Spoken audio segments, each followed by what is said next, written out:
Hello everyone, apologies for being a tiny bit late. Welcome in, hope everyone's well. Ricey, appreciate the follow, that's very kind indeed.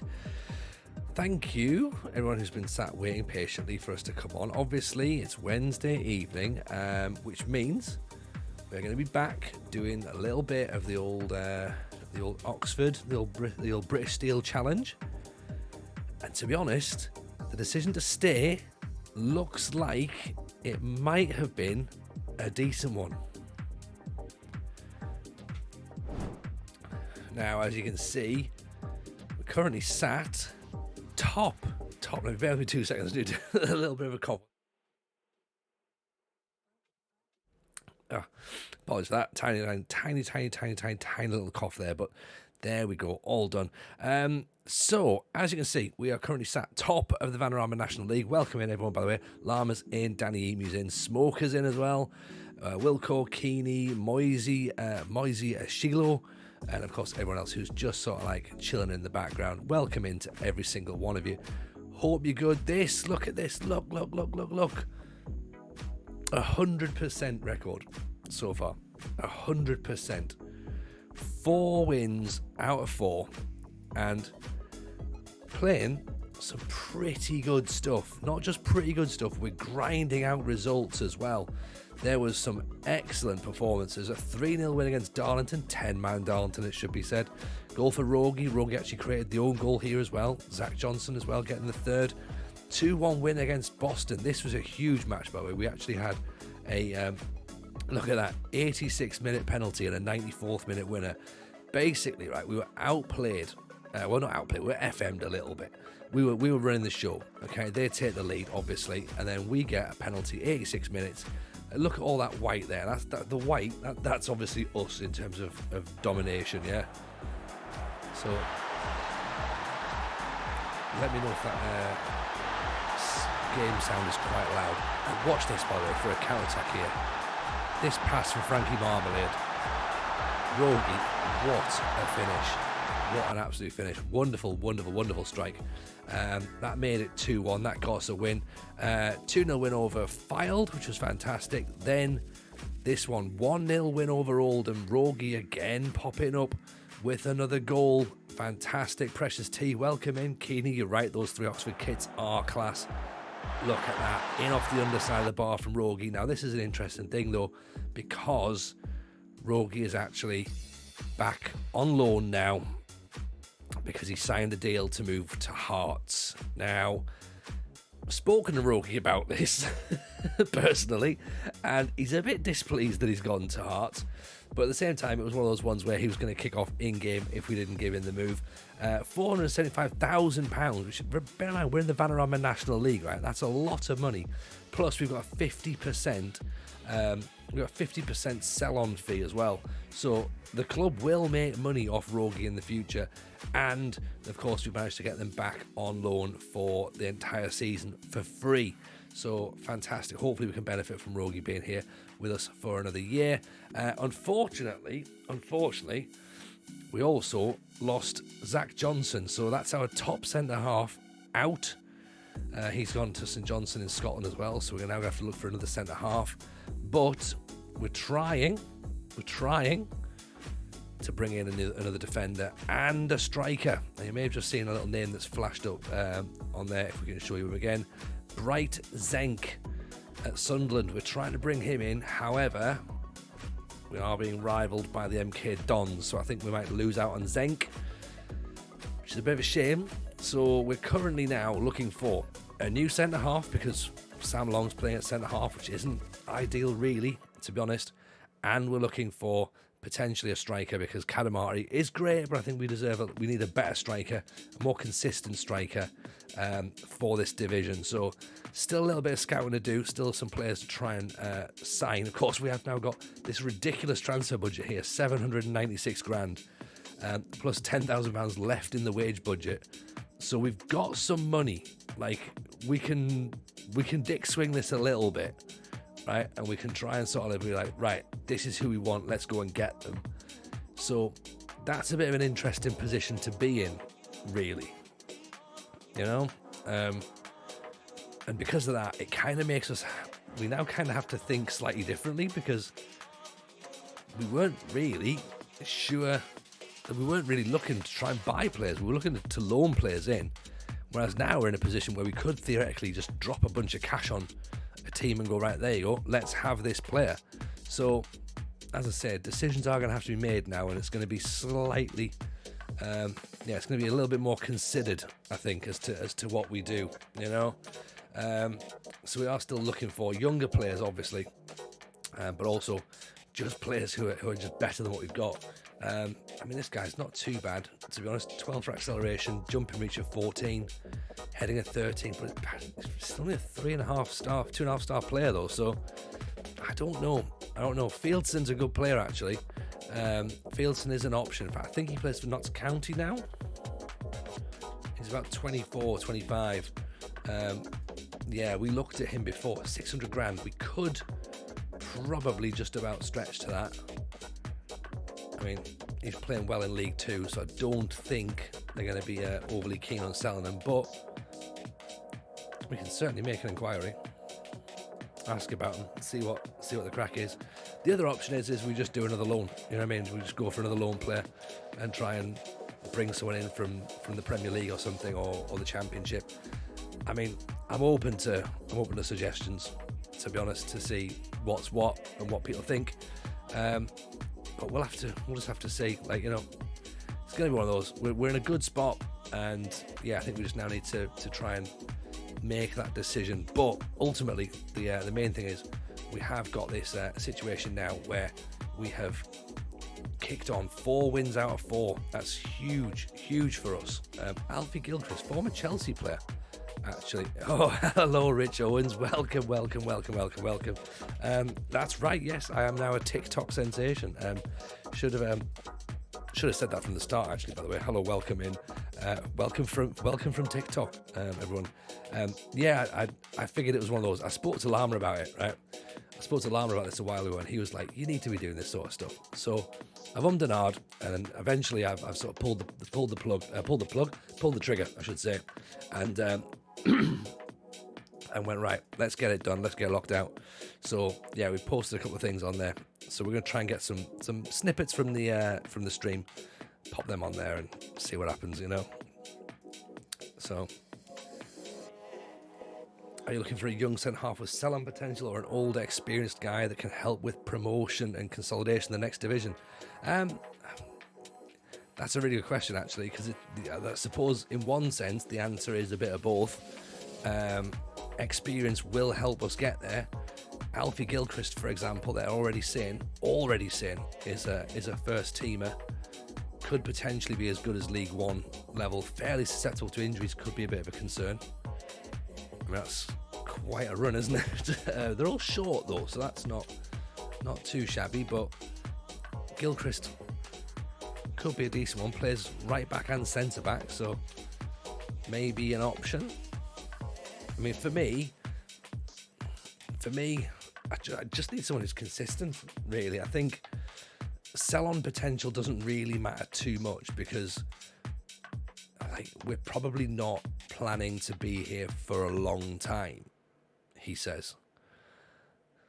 There is obviously a possibility that, you know, if this works well, we get promoted, we have a decent season next season. Then, of course, there's going to be part of me going like, oh, you know what, maybe we should, you know, stick here and do a little bit more and see what's what. So you can never tell. You can never tell with this game. There's obviously, I mean, Lama will say very famously, I said after a couple of games going, I don't think we'll be here that long at Oxford, and then all of a sudden we started playing well, and it was like, right, let's have a look about this. Let's see what happens now. I've just popped Tyler McGlory into the onto the short. In fact, he was already on the shortlist actually, 33, so he is there.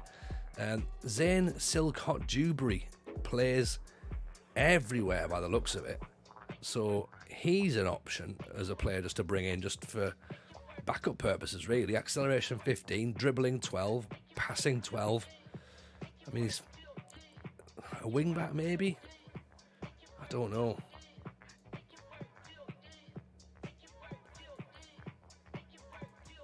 do we think? Apparently he's a really, really good left midfielder. Inconsistent when presented with chances. Where do you play Zane? Yep, exactly. Yeah, he's got nothing, is he? He's just straight in, just like, yeah, I'll play everywhere, whatevs. Even One Club Champ, how are you, pal? Welcome. We're using Tato skin right now. Tato skin. So that's the one to get, my friend. Also, as well, by the way, shout out for the One Club Champ. Very good dude. We rated him in the other day, so worth checking out. Lama says getting out of League 2 and even League 1 is easier than getting out of the National League. That's a good point, actually. That's a good point. Oxford may serve you all the way to the Championship if you can get out of non-league. That is actually a fair point. Let's tell you what, let's try and buy Dewberry then. Let's try and have someone up our sleeves. Also, I like this guy as well. So let's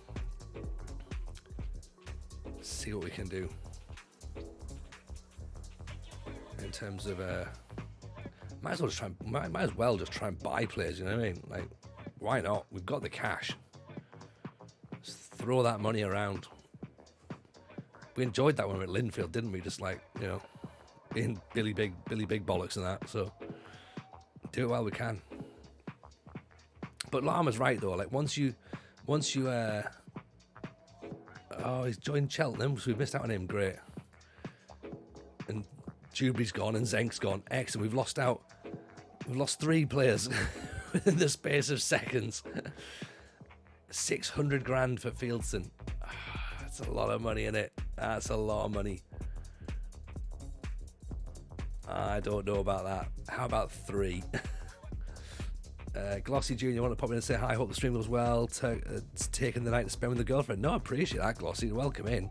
It's nice to see you as well, by the way. So yes, please do enjoy your night with the missus. That's what you need to do. Make sure you do that. Get some time.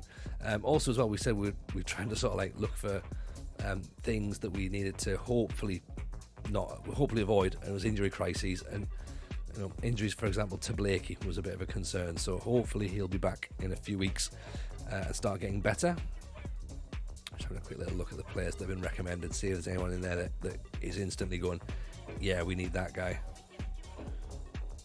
Larson looks reasonable. He looks quick. Priestley Prudhoe from Newcastle. Excellent name. Luigi Morano, 6'2", 22-year-old midfielder from Blackburn. From Blackburn, obviously. All right. I'm Luigi Morano from Blackburn. Yeah. Excellent. Get him in. Unflappable. Yeah, we need that guy. We need that guy in. Let's see what he's going to be doing. Is it worth checking the Director of Football's recommendations? It's always worth it because sometimes they throw you some absolutely ridiculous suggestions. So, Sam Burns, they've said here, 27-year-old from Solihull Moors.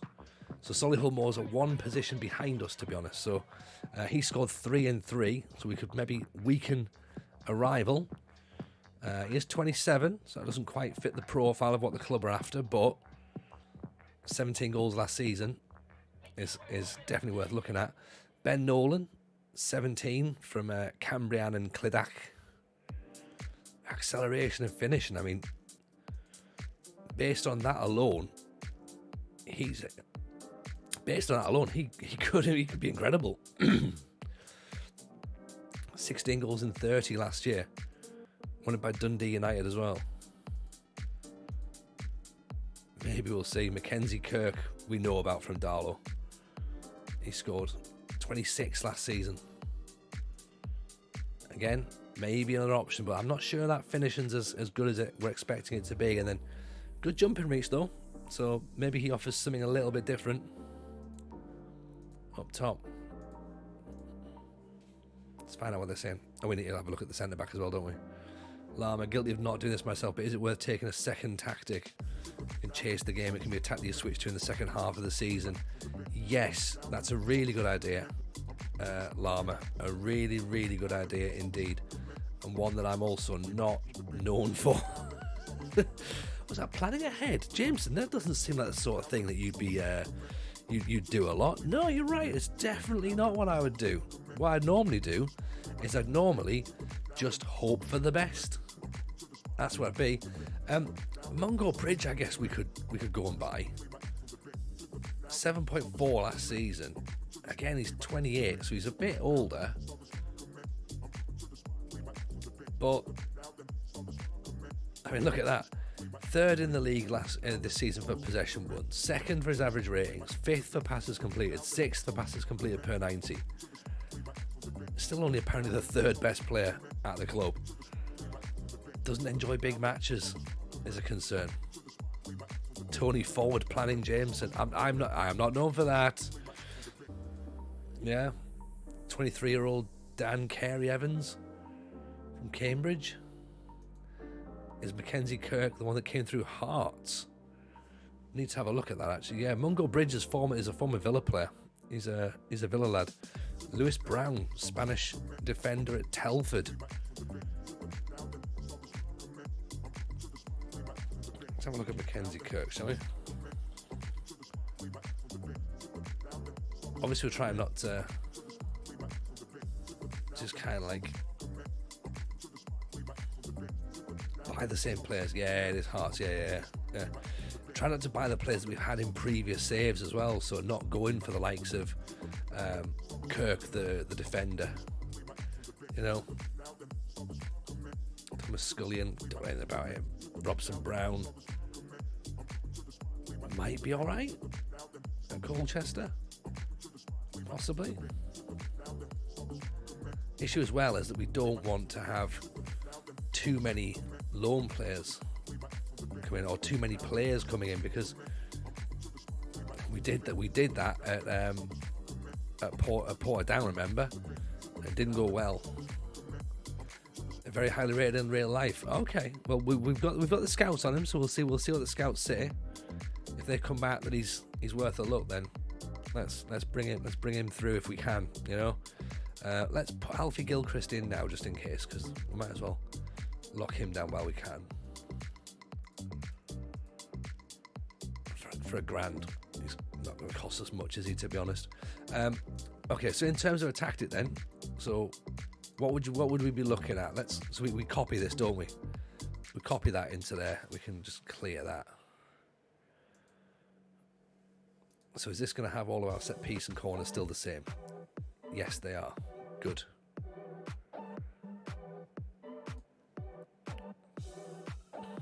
Right, okay, so I wonder. So theoretically, we can sort of make this into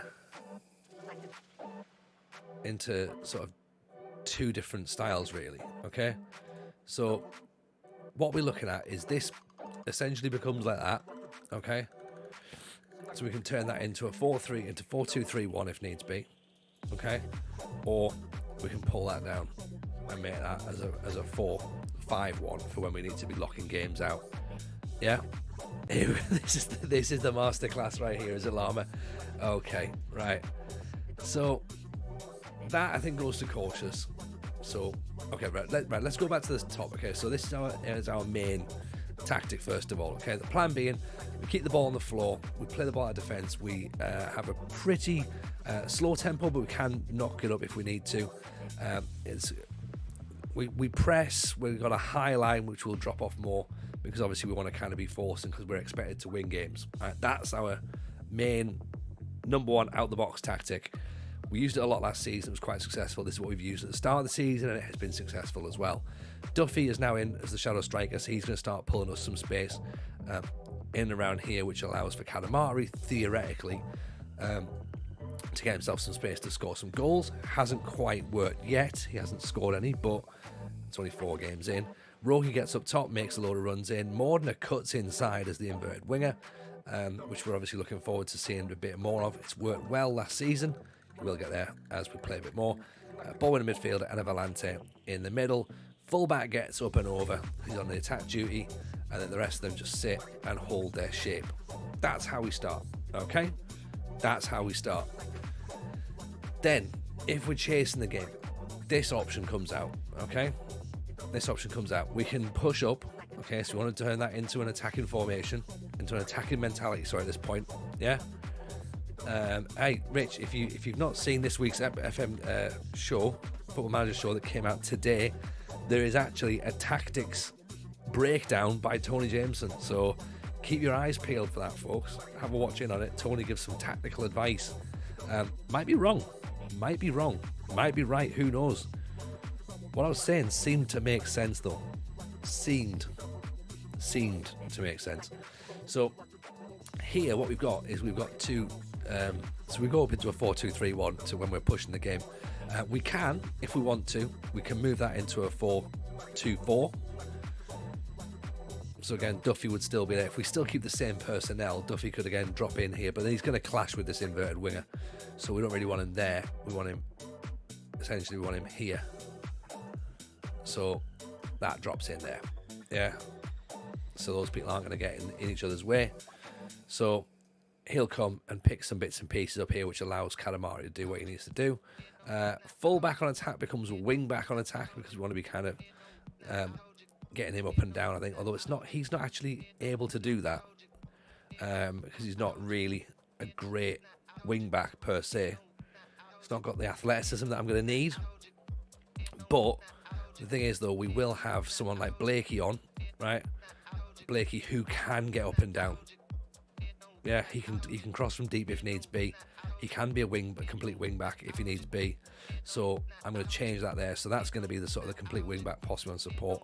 And of course, the idea being they run with the ball, get forward, roam from positions and stay wider. That suits Blakey more than it suits McDonald. Yeah, but he will then stay wide, which allows him to get up here. Morder can then, as we say, come inside because he's inverted. Yeah. On this side, we're going to have probably fullback on attack, maybe. So again, allows him to get all the way up to the byline if needs be. And then Rogi, of course, is doing the same as well. Volante and ball winner. I'd be tempted to turn the Volante into a Volante on attack, which again, we can knock him into support if needs be. Yeah, and then again, we can switch here between a poacher, a DLF, possibly a pressing forward, depending upon who comes in. Bear in mind, we haven't got a second forward yet, so it is Duffy playing up there. He can keep there as a 4-2-3-1 if needs be, and that still makes sense, you know, in that role. But let's make it so that he goes in there as a 4-4-2. Yeah, let's rename that though. Let's call that the Oxford step, possibly. Call that. Okay. You complete wing back sounds like an insult. Doesn't it? So that will probably be slightly more direct passing, slightly higher tempo. I think we want to hit crosses early. We want to be playing wide.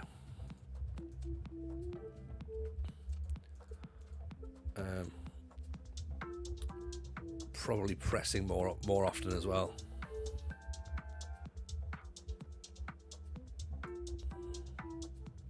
The only position we've still got, so we want to keep that. We want to keep that ball-winning midfielder defensive, because we don't want to be allowing ourselves to get caught in the counter, which we will do because we're pushing forward. So we don't want to commit too many men forward. So again, key in there on a defend. Volante can be an attack, and he can roam as and when he needs to. That probably makes sense. Pass into space, possibly as well. So yeah, does that make sense then for the next, so for the more aggressive formation? Yeah, so starting there in that, as I say, that very balanced short passing, dictate the tempo. We need to press on. We need to get into the game more. Then we go there. That's the step up into a 4-2-4/4-2-3-1. If we want to lock the game out, cautious, shorter passing, slower tempo, be disciplined. We want to sit narrow, working the ball in the box. We don't want to be committing any balls in the box. We might lose possession. We then want to regroup as well, and also look to slow that ball down as well. We don't want to be going too heavy. We can take a breather if we want.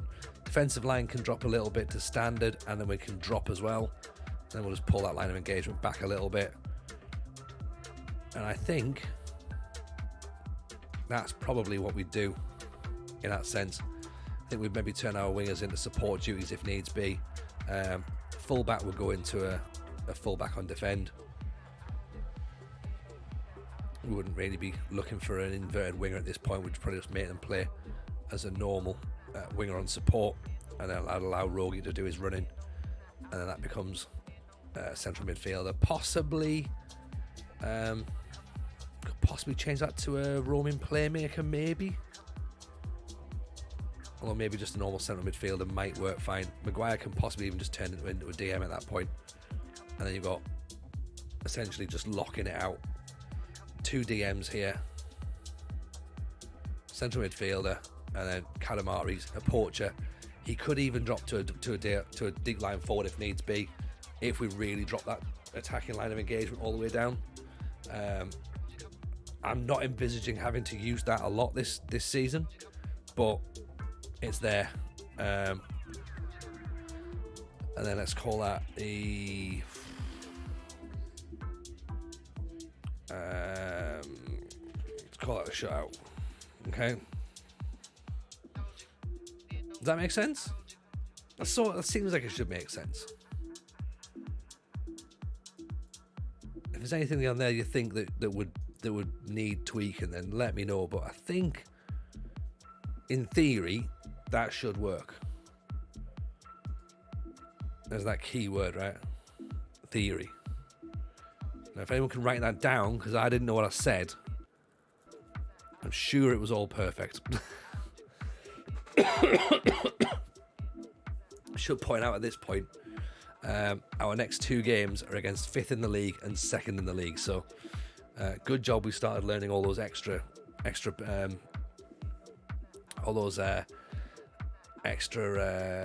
formations, right? So Luigi Morano, 6'2", 22 years old, League One player.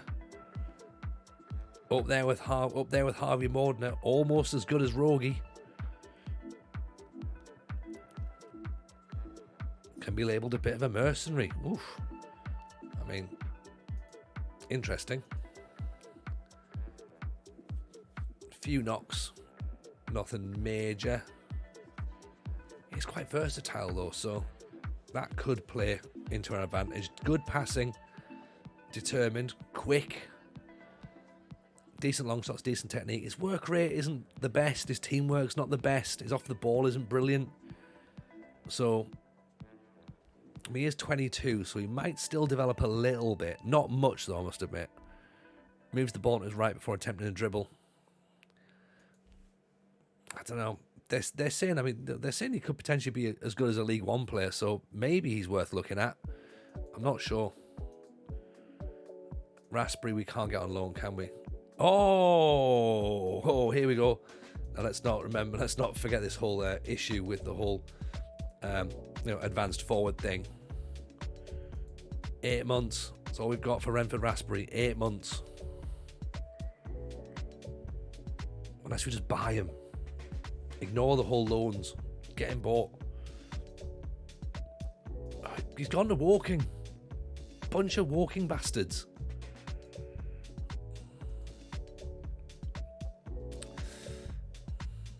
What we could do is we could go and buy this fella from Woking, who's a right back / target forward. He scored 17 goals last season. 25.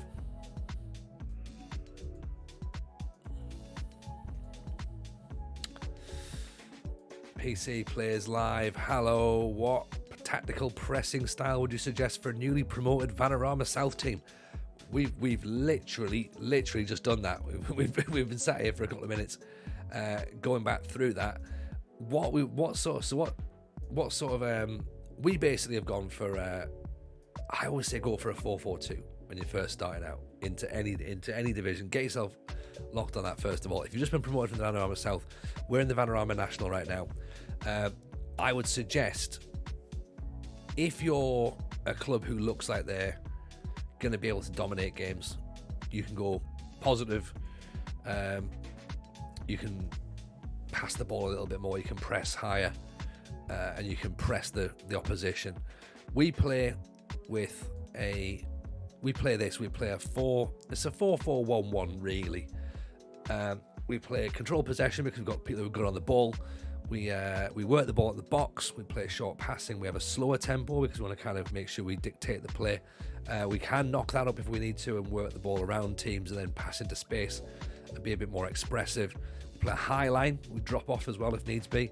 And then we obviously we press about sort of two-thirds in. We don't sort of like have it full press.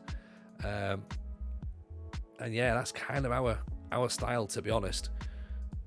We've just said, well, obviously we've got this sort of like this 4-2-4 if needs be. We can ping the ball a bit more direct, and then we've also got a formation where we kind of shut things down, put 5 across the middle to tighten the stuff up. So that's our look. That's how we do it. Now, questions raised. Chat, 300 grand for Harry Fieldson. Is that the bid? Is that what we do? 300 grand isn't. I mean, he's League 2. This season, he's currently 9th in League 2 for possession 1 per 90 and interceptions per 90. 11th for key tackles, 14th for headers, 24th for interceptions, and 32nd for key headers. Could be susceptible to injuries. Just little knocks more than anything, innit? Can you put some of the 300 on the never? I've done it all up front, to be honest. He does want big cash. We need someone that will get us out of League 2. I mean, could he get us out of League 2? He's 24. My concern is this acceleration. My concern is that. But then again, he's in League 2 right now. And granted, it's only 4 games, but he's got an average rating of 7.10. Yeah.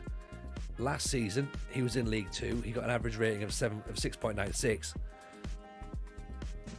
Notts County. Let's have a look at how the league looks. Competitions do that way. I want to see our stages, and that's what I want. Last season, Notts County finished 18th. So that's sort of where we're going to be hoping to be up towards, aren't we, really? Heading's good. Jumping reach at 16 is very good. Concentration is very good. Positioning is very good. His teamwork is only an 8. His marking is only a 9. And he marks opponents tightly. That's a worry. That's a worry.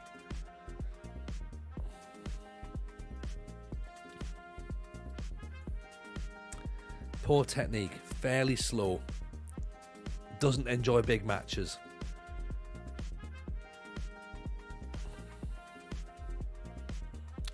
Bravery is a suspect score. Yeah. Not much better than Oliver Casey either, who's already there. Casey, in fact, is better mentally, better defending, slightly quicker. All we're getting is a bit more physical presence from Fieldson.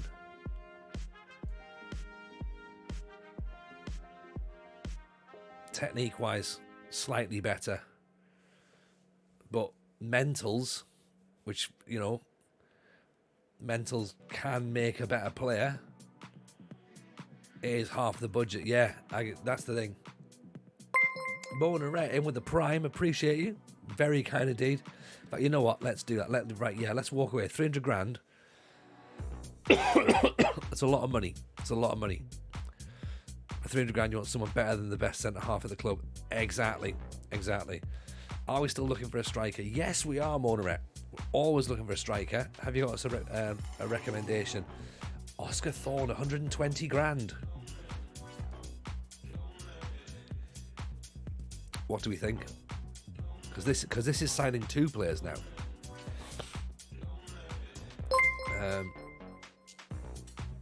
So for centre forward, so last season in the national, for a team that got promoted, by the way, Professor Lucas, welcome in. Appreciate the follow there. 17 goals, 18 in fact in all competitions in 46. 7.2 rating.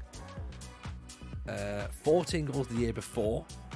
Obviously not scored any this season. What are we looking at in terms of his stats?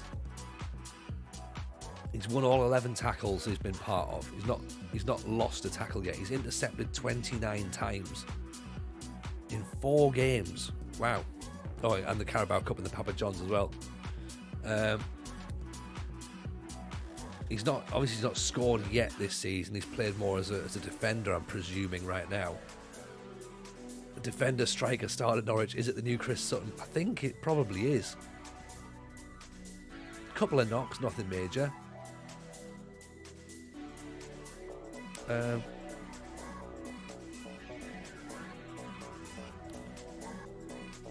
If he's good at pizza cups, he's our guy. 6.2 in the pizza cups. I like the versatility of him. 5th in League 2 already for interceptions per 90 minutes. 6th in League 2 for shots per 90 minutes. 8th for dribbles. 9 for high intensity sprints. Poor tacklings means he can genuinely be caught and exposed. That's interesting. He would be the best right back. Sorry, in fact, you can't see that behind my head there. He would be the best right back ahead of Zach Johnson, who of course is no longer here.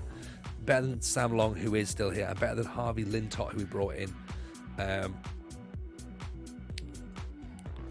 As a striker, he would actually be one of the top strikers at the club as well. He's a target forward. He offers us something a little bit different up top. 6'2". Let's see how much he's gonna. Let's see what sort of. Let's see what that looks like then in terms of wages going forward. 120 grand's not the worst, I guess. Evening, Chewy. Welcome in. Pleasure to see you. A long time since I've seen you, man. Hope life's treating you well. Hope the little one's good. 22 months. 22 months at Tier 1. Appreciate that. That's very, very kind. Thank you, mate. Thank you. Have we won a World Cup yet? No, of course not. Of course we haven't. Not doing anything silly like that, are we? You know? Not for us, mate. Not for us. Evening, the mad scientist. Look at this. The legends are assembling now. Everyone's starting to come around. This is what we're talking about. This is how it gets. We could do with someone to play that Segundo role. Yeah. That's what we need, don't we? Legends assemble. Speak of this. Literally just like, was it touching rings like Power Rangers, or is that a reference? I don't know. Gavin Brash is in. That's what I'm trying to say. Welcome, Gavin. Drop a follow on Gavin as well, please. Gary Doherty at Spurs and Norwich. Yes. Okay, so that could be. I think Thorn could be a thing. Follow Mad Scientist first. That's correct, Gavin. Yes, very, very noble of you.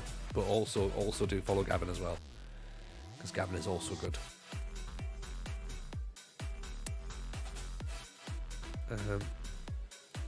Problem is now we've got money. I've actually got too much money now. Do you know what I mean? We've actually got too much money that I now don't know what to do with it. I'm just like, we could spend it on loads of things. Big Dion, we could get a Big Dion Dublin, yeah. I mean, we've still got players in on trial. Like, players that we've looked at that we're not 100% sure of. Like, you know, Kalen Sherratt. Don't really know. Acceleration 15, dribbling 15. Maybe he could be a winger. Possibly. You want to buy Barrow, Sutton and Eatonborough. Flair 14, determination of 14, but technique 15. Actually, he could turn out decent. 22 though. Is he going to push on much? He's a bit fickle, doesn't jump. So, not 100% sure there. No Preston Watkins. We keep looking at him, but I don't think there's enough in there for him to be ready. Gilchrist we're trying to lock in now, and this Luigi Morano, we're a bit worried about that aggression and that bravery, aren't we, to be honest? And positioning's not ideal, neither is his teamwork, so I don't know about that. I'm not sure. Referee shouting in Paul Warhurst. This is tonight's stream, everyone, is now just naming players from the 90s, which, to be fair, mostly our stream is anyway. but I recommend we definitely do that.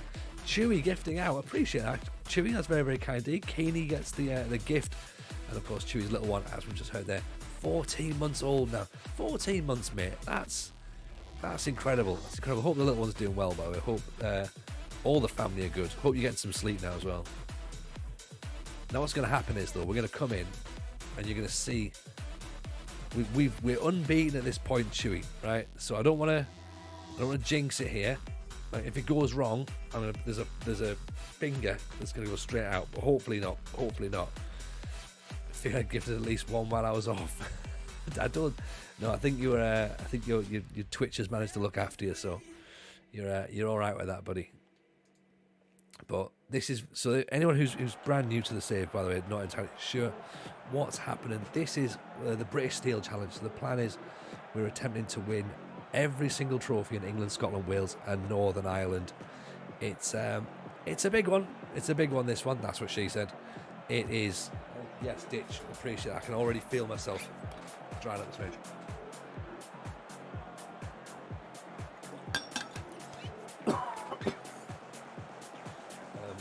So the plan is, of course, to now try and win every single trophy in England, Scotland, Wales, and Northern Ireland.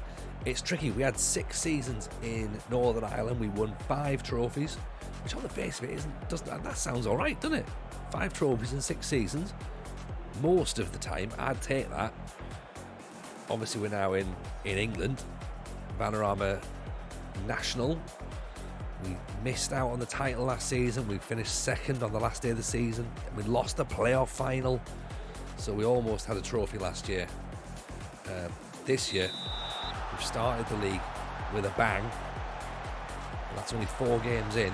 And also, we've switched the computer off since then. So, chance of that form happening and continuing right now, slim to nothing, I think.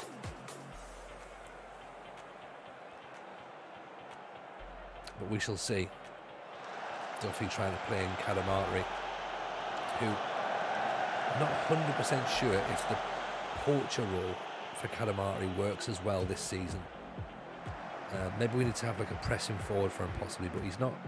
He definitely looks better in a 2, doesn't he, than as a 1 at Oxford. I think at Linfield, I think he had players around him.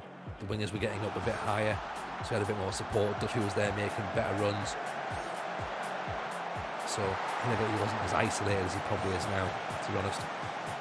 Keeney says we've all been saying the guys we remember that played at the back and up front are struggling now. Yes, that's the thing. Yeah, if you've got those sort of like those defender strikers, they're a dying breed, aren't they?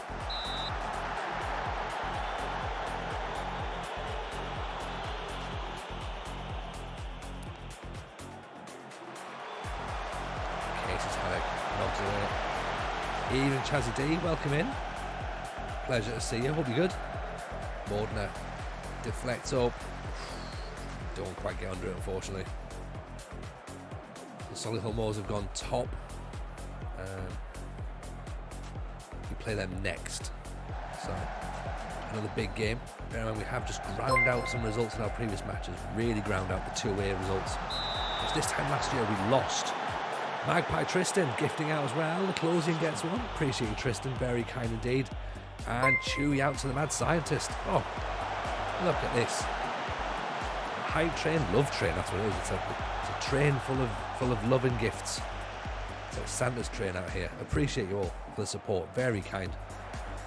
Now, by the way, is probably a good time, if you have Amazon Prime, to link your Twitch to your Prime and get a free sub. Lelujo numbers, here we come. Yeah, exactly, yeah. So Lelujo, just to put into context, right, Lelujo got 4,000 subs the other day. At the minute we're on 4. So we're pretty much there, guys. Yeah? I think we're about even. He has, you know, it's a crazy world.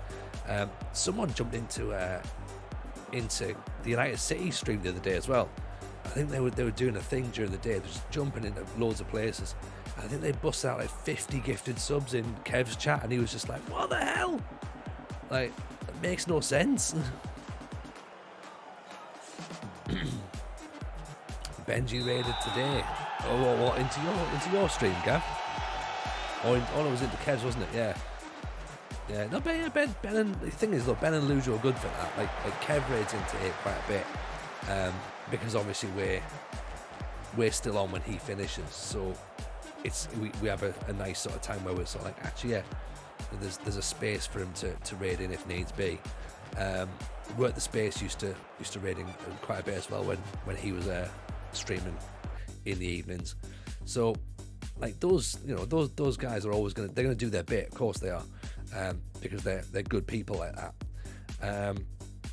and yeah, I just think it's just nice, isn't it? It's just nice. Kev spent 5 years with less than 800 subs. To go from 500 at the start of January to 4,000 now is mental and well deserved. I mean, yeah, 100%. And the thing is, though, is that it's all mad. All of it is mad. Like, just, you know, we're here. All we do is we play a video game. We try and do some entertainment. It's not for, you know, for them. It's all about, for them. It has to be about money because it's their job. Absolutely. For us, it's about just having a nice time.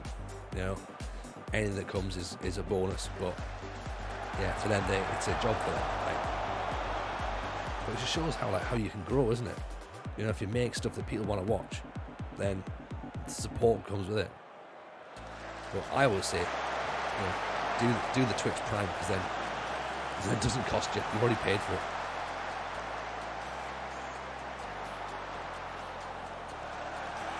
A couple of minutes. Rogi's thinking about getting up there for the header. Haley Kadamari straight at the keeper.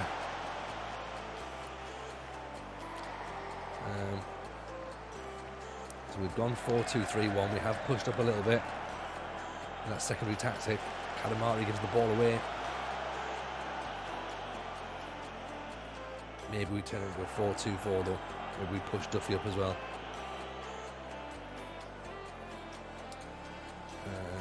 He was just a wing on attack actually. Ball inside, Duffy tackled, is Maguire. Pings it back out to Rogi, who can't quite get there. This is when we'll work out whether we're a bit too exposed or not. Oh, Gilbert, off the post. He's not offside though. It's Kadamari who's offside.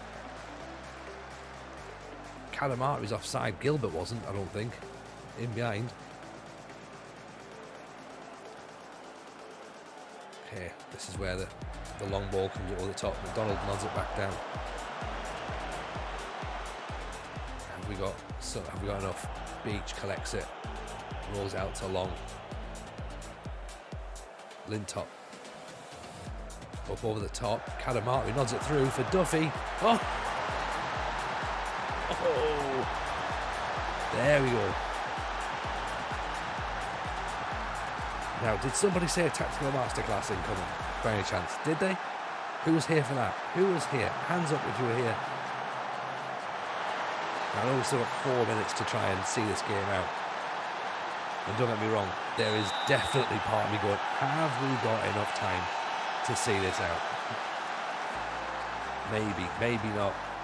We've had to tough it out, haven't we? We've had to tough it out. And it's not over yet, though. It's not over yet. Right. I don't think we need to lock it out just yet. I think we put the ball in. I was here for being labelled as a potential. Yeah. You were almost going to be called that, but thankfully, you know, you've redeemed yourself, Chewy. So that's fine. Oh, hang on. Deflection away. Even the Closian, the Linfield Axis strikes again. Finally, the pair of them, they get working together, don't they? Now we've got the position, though. Now in the situation where I'm looking at going, a couple of minutes just to see this game out.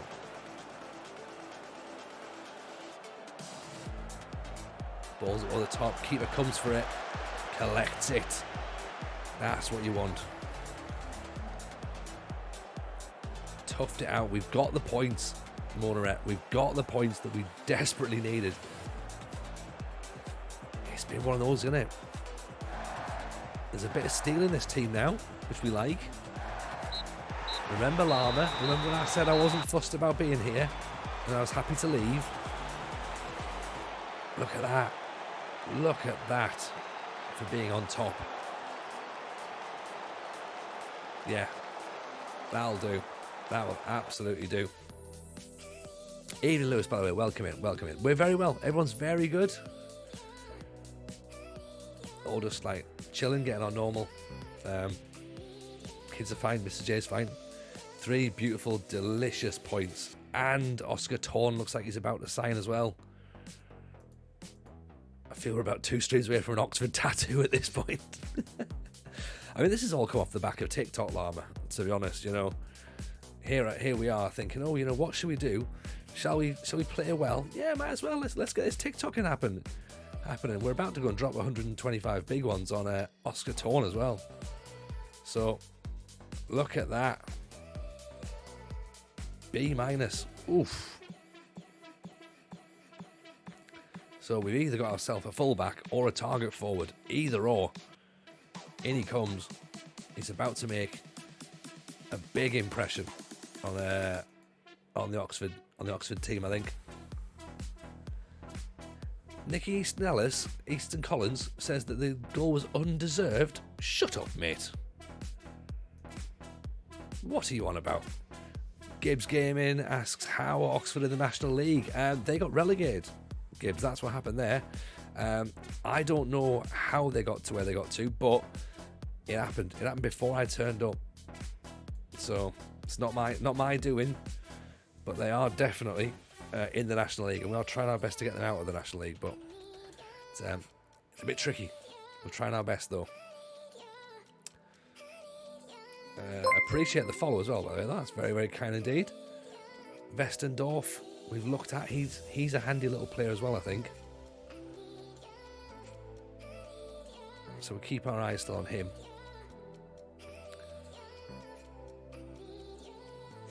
He's still playing National League football, so we shall see there. Evening, Rada. How are you, pal? Welcome in. Big 2-0 win from Oldham yesterday, says Lewis. Against York, I believe, wasn't it? I think it was against York. Timmy Abraham and Yarny getting the goals. Nice work. Yeah, I think it was York, and you guys were at home, I believe. Motorette says, in my Bolton game, are about to start their 2nd season in the National League. I like that stuff. Yeah, you know what? You need to enjoy it. You need to enjoy it. Who's your team, by the way, Motorette? I can't remember if we ever found out. 5 points out of relegation. Yes, there we go. See, you just need to keep getting those points, Lewis. That's what it's all about. It's been a difficult couple of years at Oldham, so you need to stabilise this season. You can't be flirting about relegation again. That would just be the end of the club, I think, if that happens. Surely that'd be worrying. Leicester's your team, okay. FM23 save, I'm a tier 10 with Overton in Hampshire. Oh, nice. I like the sound of that. Sounds good. Okay, so Oscar Thorne could play either. Could play up front, could play defence. I do like that versatility now then. Plus the only players that aren't really playing right now, or aren't pulling their weight, look like Bailey Kadamari and Mordner. So we'll ask questions about those two as we go through. Just had the weirdest friendly match ever. Won 18-0. Wow. Who did you play? Marcus Dackers. We've looked at him a few times actually. Doesn't he play for someone like?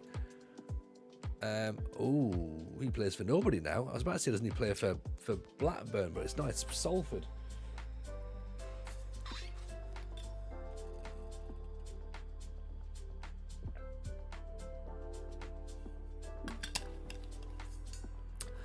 Let's get him on trial, shall we?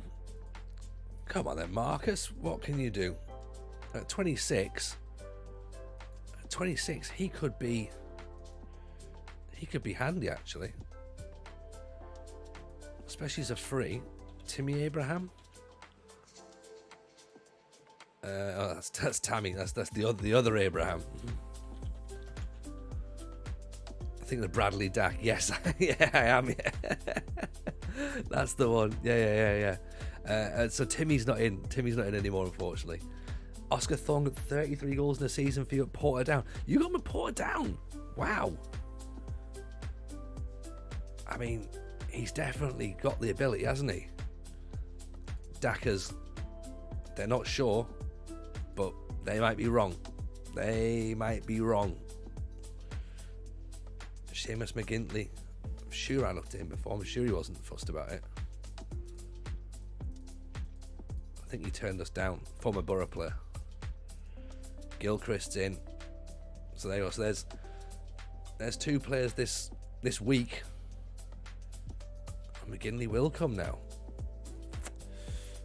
He could be the replacement for Zach Johnson. See, it's all making sense now, isn't it?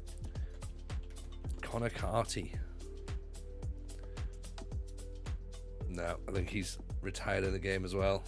Oh, there he is. There he is. Connor Carty from Barrow, 27 years old. There you go. Scout him as well. Yeah, he's not really banging them in, to be honest, but he's someone we can look at. But Gilchrist in now. There you go. Look at this. Getting a little. Maybe we're getting someone. Maybe we're getting a bit of something here. A little bit of something. Gilchrist is a superb sign for the National League, says 33. Oh, okay. So now we're getting a bit of good stuff in, are we? Nice. Plus, it now means we can have like players like Kieran King. We can just leave to develop. We don't have to rush them in, you know. Tristan says Aylesbury United wonder if they'd be a rival of Oxford battling out in the Southern League Division 1. Who's it? Oh, you're at Aylesbury, are you? Are you Aylesbury? The Ducks? Who's the rivals here? It might be Aylesbury, you know. Let's have a look. Where do we find out where do we find out rivalries? Sure, it must be under the club. Supporters, do they have anything? Swindon lot. Reading, Northampton. Left back is called Dorrow. Oh, the Mighty Ducks. Yeah. The actual Mighty Ducks, not the... I don't know where we'd find rivalries on this skin. I'm sure it's... You can find it for...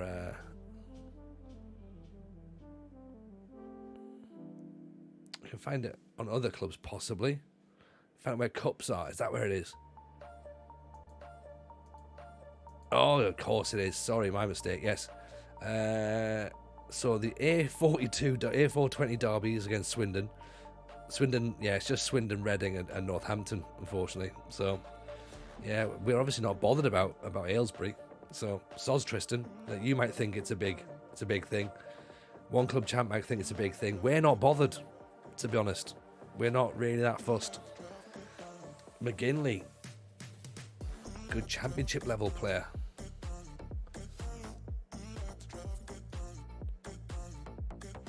We did say we wanted someone as a DLP, didn't we? Or someone who can jump in that Volante role and do the business.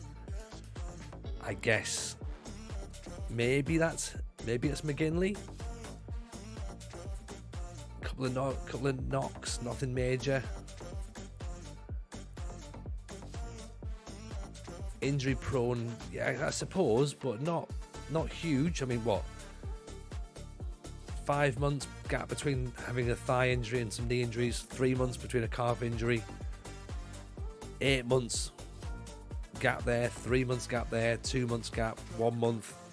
It's not massive, not great in big matches. No, doesn't get stuck in. I mean, let's keep an eye on him. But he was one of those players that we looked at Borough who looked pretty handy. We've got Hackney as well, obviously, who's done the same thing. So he's a younger version, really. So we could then move Hackney out and be our sort of like our grit, whereas Seamus would be a little bit more of a luxury player, I think. So Aylesbury were more of a rival of Oxford City rather than United. Okay.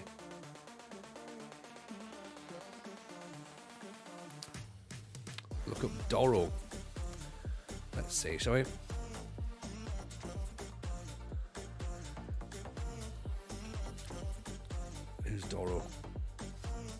who is Doro? Has Doro got a first name?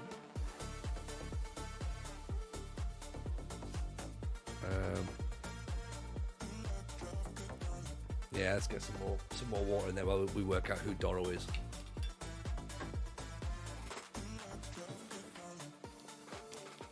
I can't spell it. Okay, well that's not going to help, is it?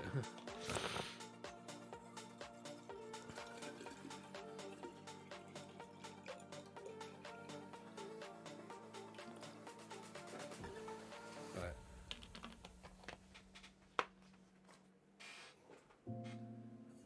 It's a password.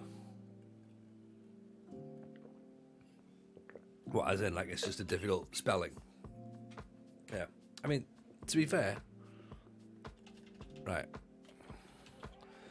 To be fair, we're kind of looking fairly decent so far. I mean, yeah.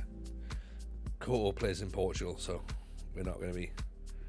I can't imagine he's going to come anywhere.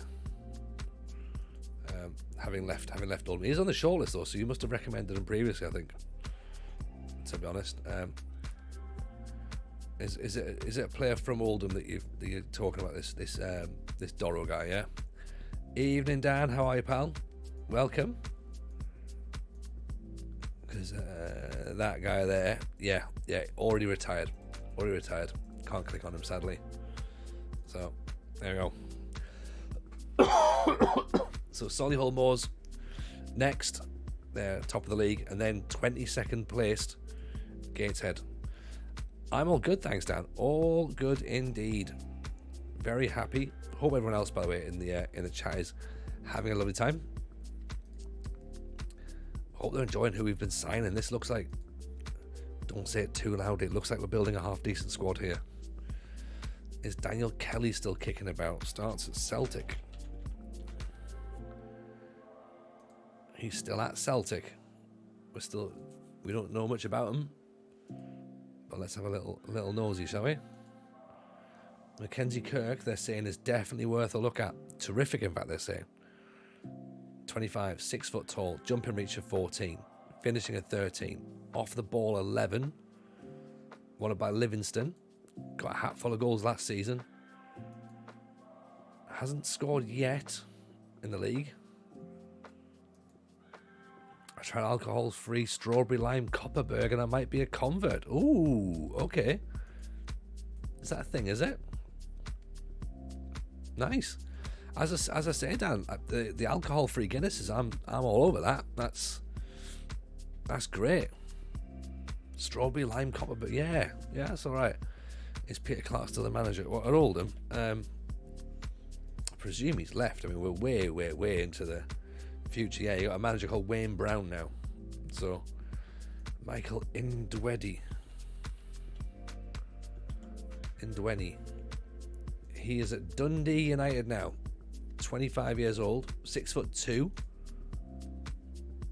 Started out of your lot. Okay. Stick him on the old shortlist, shall we? Trial him.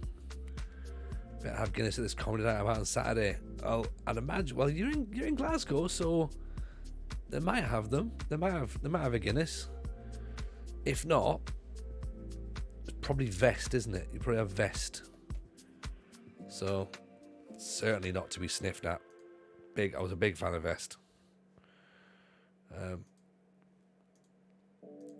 on, Casey, book your ideas up. We brought another centre back in. Now you might get replaced. Solihull Moors top, Gateshead 22nd, Bath 20th. So massive fixtures coming up. Okay. I don't mind a Vest. Yeah, Vest's good. Is it the St Mungo they do? I think that's how's Will Sutton doing? Right, yeah, right. Look, we're not going to be just jumping about checking on everyone's. We need to put the. He's not there. Yeah, we need to start putting the channel point redemption, I think, for player lookups. Sam Long out for a couple of days, so possibly Connie and I going over to Queen every month till August. There's rumblings of going over to Edinburgh for the Fringe. Ooh, okay, there you go. See, already starting to plan that. Fringe is in August. You're further ahead, Kingy, than some comedians are with planning Edinburgh. Sounds fun though. You told me you'd already bought tickets for a few comics, so, and I approved of the ones that you were looking at, so definitely a good one, definitely a good shout. Pepple, we can always go back for Pepple, can't we? Not going to cost too much money either. It's a big debut for Gilchrist because Sam Long's injured. Graham Alexander's in as a backup. Am I back on the circuit yet? No, not yet, Chewy. Not yet. Still a little while away for me, I think. Never say never is always the thing. We'll make it back eventually, but what we do, when we do it, don't know. We'll have to find out. Let me know when you're back in Lincolnshire. Absolutely, will do. Sloss had 2 of his shows on his website. Yeah, and you know what? They're probably already sold out now, I'd imagine. Incredibly talented young boy that he is. So we're going to go up against Solihull. Oscar Thorne is going to get his debut up front. Okay? Alfie Gilchrist is going to get his debut at centre half. Kadamari's on the bench, so we can always swap in if needs be. Alexander's there as well. Could even give Alexander a run out. So we will see. Oscar Thorne can't have the number 3, can he? Gilchrist can't have the number 3, can he? He's a centre back. Does he get the number 3 shirt? No, he doesn't.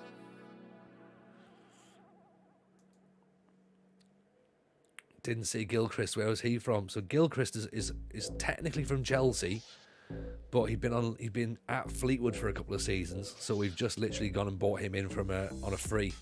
So well happy with that. It's a great signing.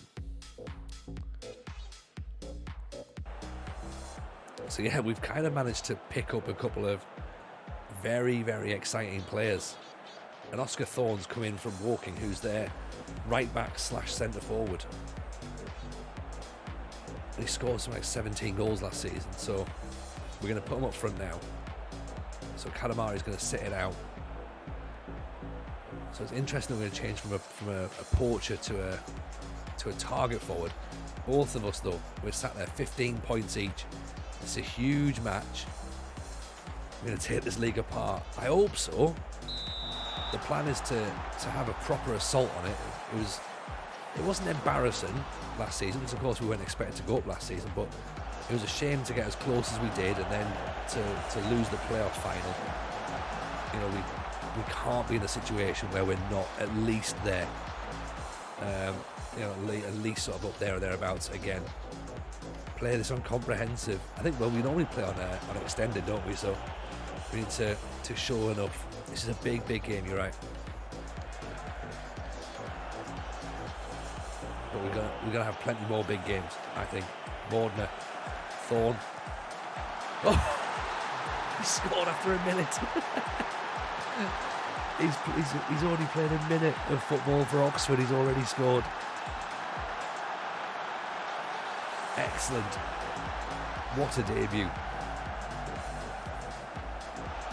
I mean, dreadful goalkeeping, but that's what you pay the money for, isn't it? Oof. That's very much a please don't play me at right back, Gaffer kind of shot, isn't it? What he hasn't considered is that Lintott, our right back, is now on a yellow card, so we could potentially move him back. Well, yeah, you need to come in. Rogie, great ball in. Thorne. Ooh. Turned over. Casey doesn't jump for it. Rogie jumps for it though. Maguire. 6 shots already in 13 minutes. We're playing on balanced. We've got a balanced mentality. We're not even like, this isn't even us on attacking or positive. Mordner goes for it. Oh. When did Oldham fall into the National League? I remember when they were Champions League team back in when I was a kid. And this was it was last season rather. The first team to play Premier League football to be relegated into the National League. It's honestly a horrible, horrible shame for the club. I butchered what you'd said, sorry about that. So just got myself a little bit too excited here. Lintott just chucked the ball in for no reason.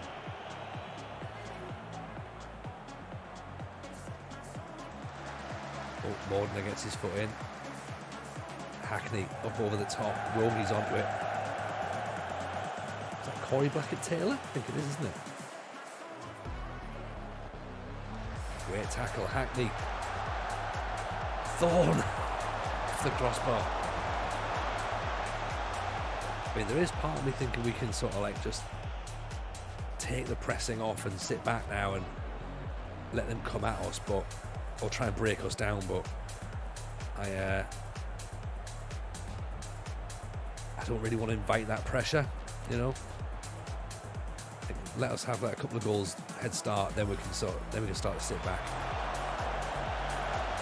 Not so much sit back, but more like we don't have to exert ourselves as much. Rogi with the effort. Drills it straight into a whole bunch of players. And goes again. There's Lintott. Maguire. Lintott, Hackney. Donald. Has a look up. Doesn't quite get the ball round. Mordner. Turns in field. Lintott. Mordner was offside there, wasn't he? Duffy squares it, possibly? No. Just toying with them now, aren't we? If it works, let them play, the opposition come up with a new plan. There is that, isn't there?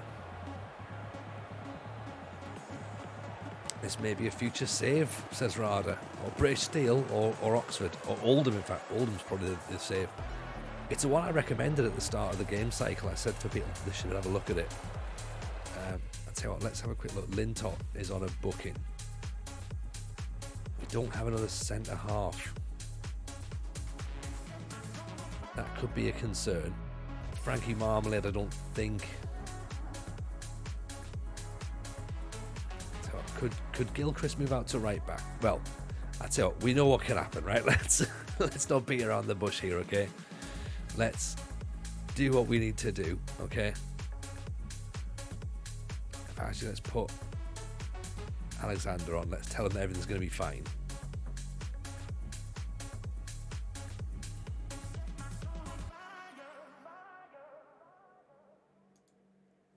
Okay. Let's move Thorne to right back. Still top, Mrs. J. Still top. Still, at the minute, still unbeaten. This will be 6 out of 6. For now.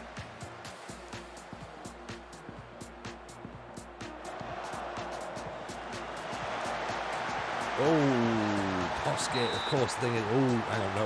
We're okay. Miro Decane, welcome in.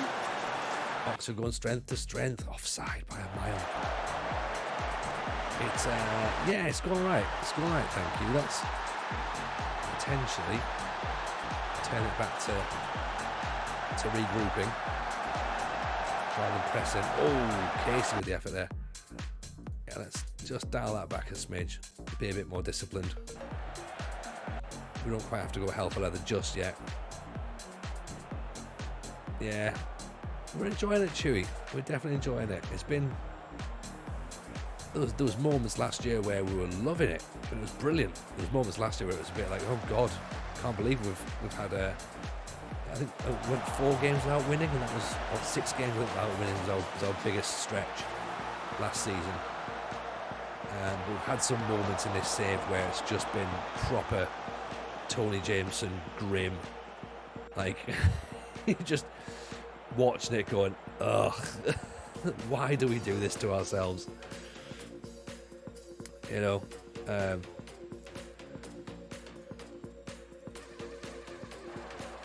let's lock this one down then.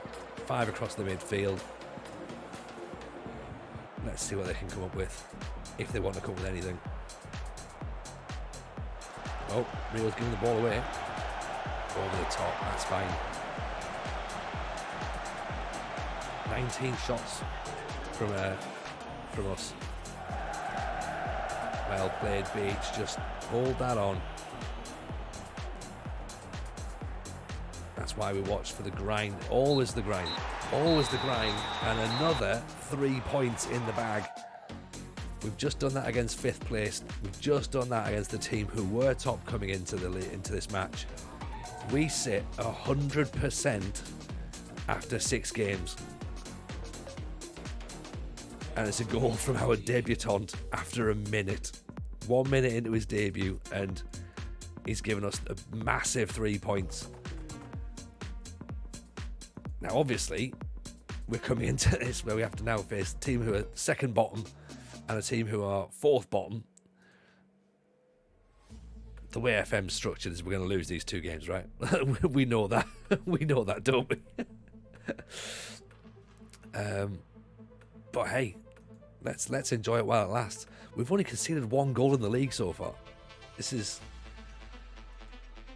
is crazy.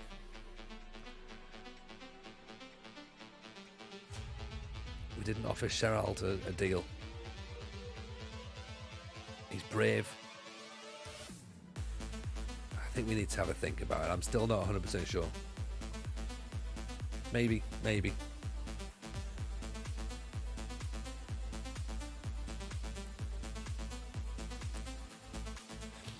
So that makes us now think, okay, right.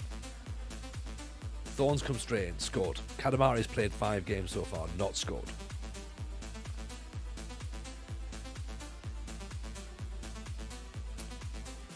Feel bad now for Kadamari, because we obviously have to look at it and go, right, okay, what are you going to do, Bailey? When are you going to score a goal?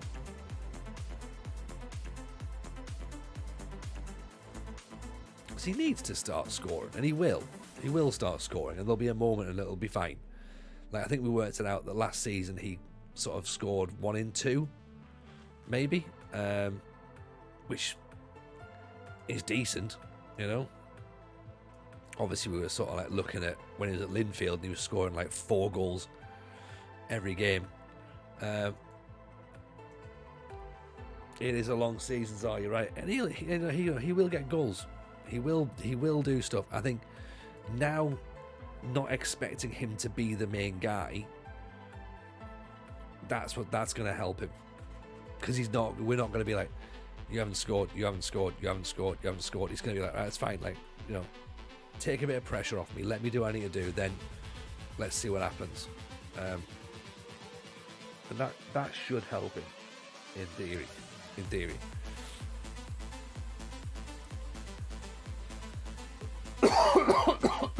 Excuse me. What are we thinking about Morano and McGinley? I'm tempted to give McGinley a shout, you know. That high potential, 22 years old as well. We could always sell him.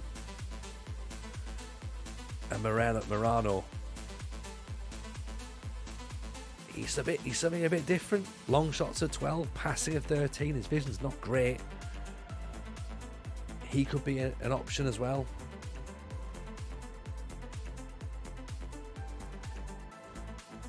Who am I looking to replace? So it's not necessarily looking to replace, but it's for when Maguire starts to lose his legs a little bit.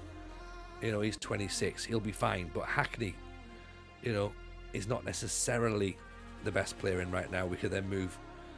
We just need someone just, you know, again, it's a long season. You know, who comes in when these players get knocks?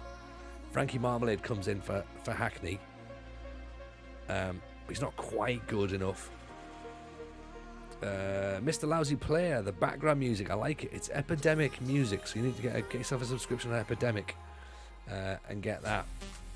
Yeah, get a bastard in midfield. That's what we need. Whereas Morano, kind of quick, can maybe play out wide. He's versatile, you know. That's handy. He's big. That's handy. He's quick, that's handy. And McGinley is just a good player. I think he's a good player. But you're right, we need a shithouse in there. We need someone who's just going to kick things and go like, right, I'm going to put my foot in. It's going to be fine. Like, if we can make Frankie Marmalade that player, I'll be really happy. But we'll have to see. Ben Nolan looks fairly handy though, doesn't he?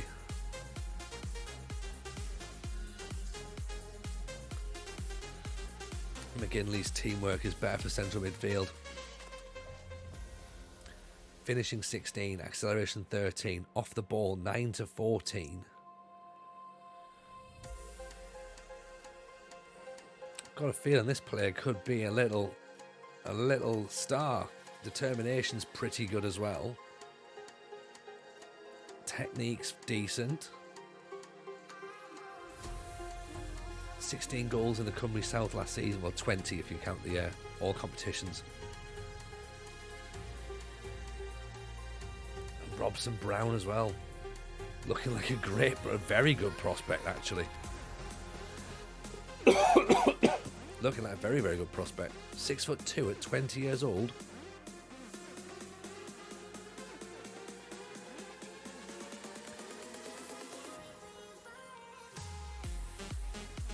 Okay, interesting.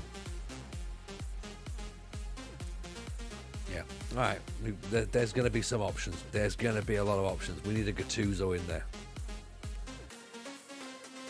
Got Luke McCormack doing that job perfectly. 10 yellow cards so far in 30 games. That's what you need, isn't it? Just someone to get their foot in there and just hurt people. Well, you know what? It's fine. I'll put my foot in if I have to. Not a problem. Don't mind that at all, Gaffer. I'll do that. Right, let's start with the same team that started against Solihull. See if it takes more than 60 seconds for Tone to get another goal. Okay, so Oxford versus Gateshead. Under the lights. Top versus second bottom. Doesn't mean a lot in FM terms, of course. I'm going to start with that familiar 4-4-1-1 as well. We're not going to go too silly on it. We'll push on if we need to, but let's start in our traditional shape.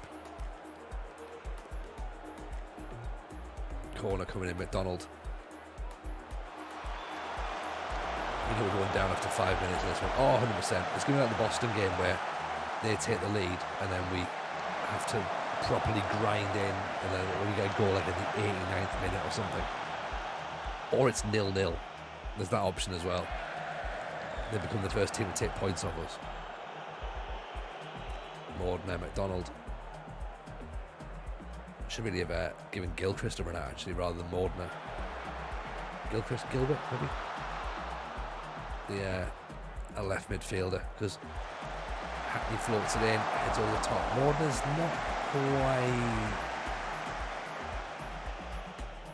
peaking yet, which is fine. Just needs to put a bit of pressure on. Nice ball, Duffy, straight against the striker, the defender, sorry.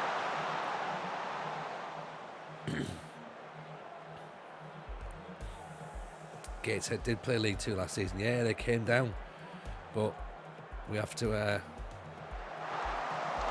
them that they're in our league now. So this is why they're a scalp. No bit of a shot on the bar. So we've gone positive. A bit of encouragement as well. Casey's not looking overly fussed, to be honest. Corner for Hackney.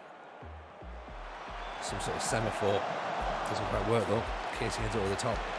4-2-4, the well-recruited squad is OP. Did that at Colwyn Bay, now Blythe won the Vanarama North with 6 games left. There's definitely something. It works nicely. The term OP, I kind of like. I can take or leave. I get it. It just works well in the. in the match engine, just because of the way that the teams are set up. We've got that as a kind of a part of a tactic with ourselves now, so we can change it into that shape if needs be. I must admit, I haven't been looking at OP stuff per se, but there's obviously some stuff that works nicely, and there's some stuff that obviously needs to be improved and tweaked for your own system, you know. So, I'll tell you what, speaking of that though, let's do that. In fact, let's switch into that shape there.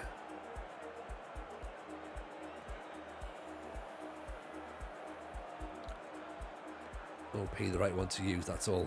yeah. Oh, don't worry, I know what you mean. I'm certainly not here to criticise any phraseology or whatever. I understand what you mean.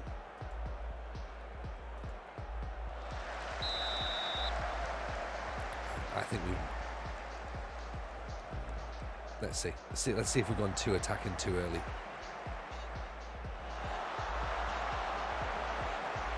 There's always that worry, isn't there? Dominating the game, have we then got the opportunity to get the goals we need?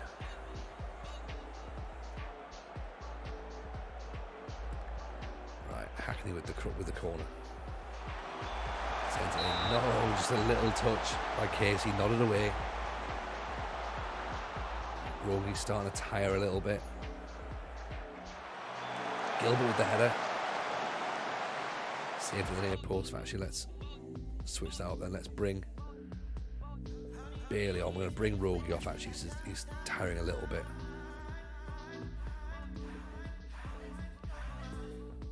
Mordner can go on the left. Go on the right, sorry.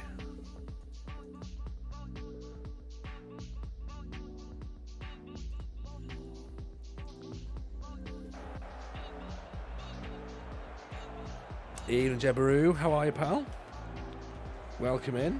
Hope life is treating you good. What's happening in your world, man? Get a little shout from Jebaru in the chat there. Drop the man a follow. Mordner. There's Thorne. Picks up, pulls it up, goes down. No penalty. The ball back in though. Thorne. Mordner. Gilbert in there, is it? Sat scaring my screen for 3 hours, not getting much done. Been there. End of that game. Donald. Oh God. Sounds like most people's working day, doesn't it? Doesn't it just?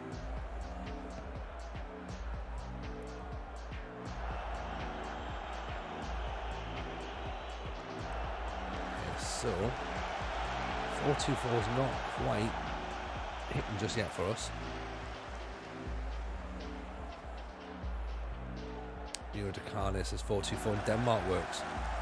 Mordner with the ball through. Karamatri puts it wide. That was his chance. Look at this, 25 shots, 11 on target, 4 for Gateshead. There's an FM incoming. Thorne, offside.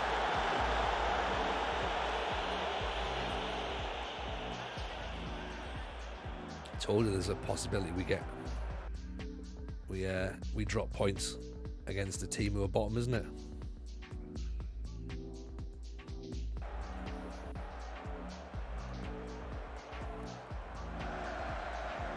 And we just brought a defender on, so instantly he's going to create a problem as well.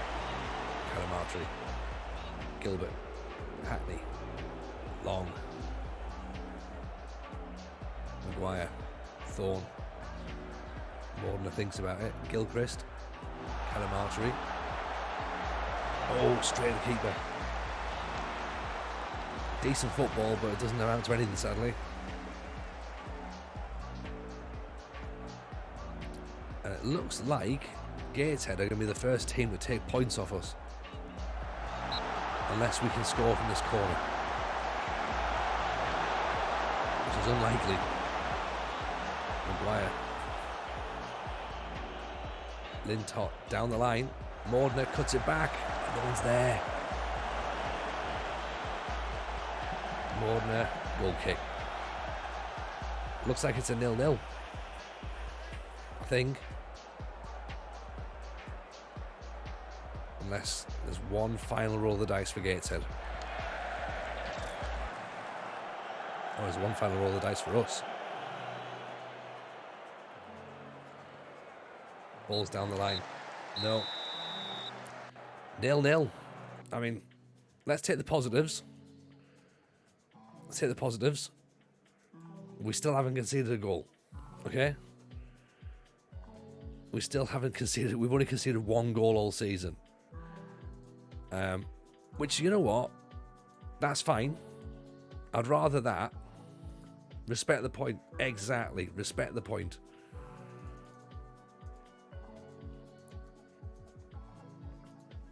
You know, another game where we haven't let the ball go in the net. That's perfect. Keep it like that. You know, last time we lost was that playoff final. That's what we've got to think of, right? Last time we lost was the playoff final. We now face Bath, then we face Northampton. That's that big local derby. That's not quite Swindon or Reading. Then we've got York. Then we've got Hollywood FC. Then we've got Halifax.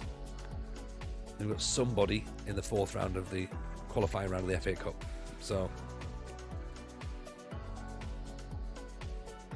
you know, have a little bit of a rest after the Bath game. That could freshen up the legs a little bit. Maybe look at switching a couple of players around to look up the days for these players to rest still, so Katamari can come back in. Maybe. Excuse me, let's try Gilbert over Mordner.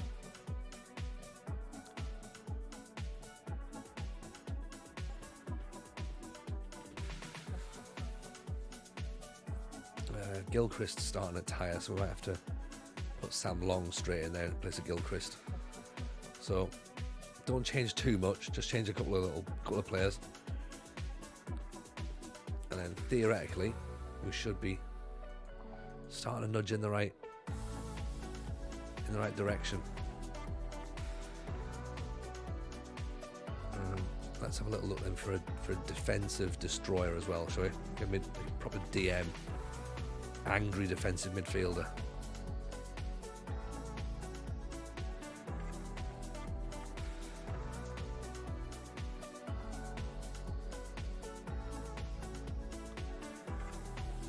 Dexter Lembekiskia. There we go. FA Trophy draw been made yet? I don't think it has actually. I think we need to have a little look at that, don't we? Lucas Stevenson. What about York and Halifax? Formerly of Bath. Adam Phillips, 31 years old.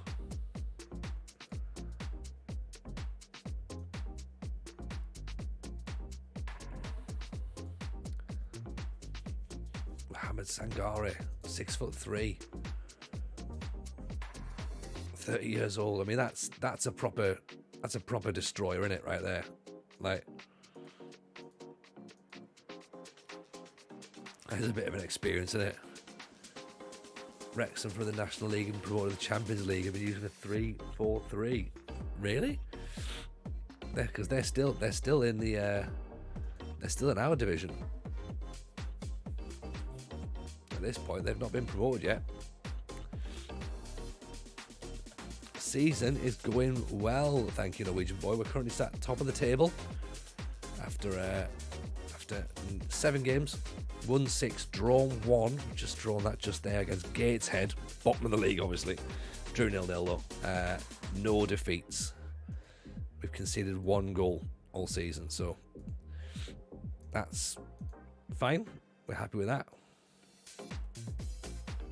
Alfie Myers-Smith is probably not going to make the grade, I don't think.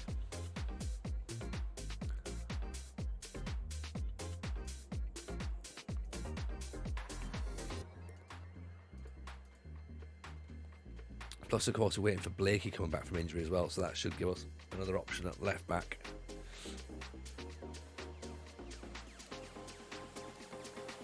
Wilson, Dixon, we missed out on Carty. They're saying it's okay. Kelly could be a one. Kelly could be a one. Hello, Relax. Welcome in. Appreciate the raid. How was your stream? Welcome. Hello, J-Lobes. If you've not followed GX Lobes, by the way, go and drop GX a follow. He's also a new streamer, so drop him some love. Daniel Kelly's not a bad shout, mind. I don't know if he's going to fancy it, though. 4 months? Not sure if we can make that happen, but we can certainly ask about it. If you're undefeated and only conceded once this season, why are you looking at changing the balance in the midfield? I'm not, to be honest. I'm looking more for when we get injuries and suspensions chewing, to be honest, because there's going to be, that's going to happen. Like, we've got like that. That's what I think, that Volante, which essentially is just a box-to-box midfielder, really, and a ball winner, that sits quite nicely in the match engine as we are and how we play as a team. But look below us, there's not really anyone else in there who can jump in and cover those positions in the event of someone getting injured or suspension. Whatever. Frankie Marmalade can probably do the ball winning midfielder role here. Rio can probably do the Volante because, as I say, is a box to box. But they're not better than what we've got. So it's not so much I'm not looking for change of the balance. I'm just sort of having a little look around and saying, is there a slightly better option available to us? And if there is, then we probably should look at it. We probably should look at it. Games are going well, thank you, Relax. Very well indeed. As I say, we are currently sat top of the league, so that's decent, isn't it? We'll take that. Can't really complain. 1 goal conceded in 9 games, so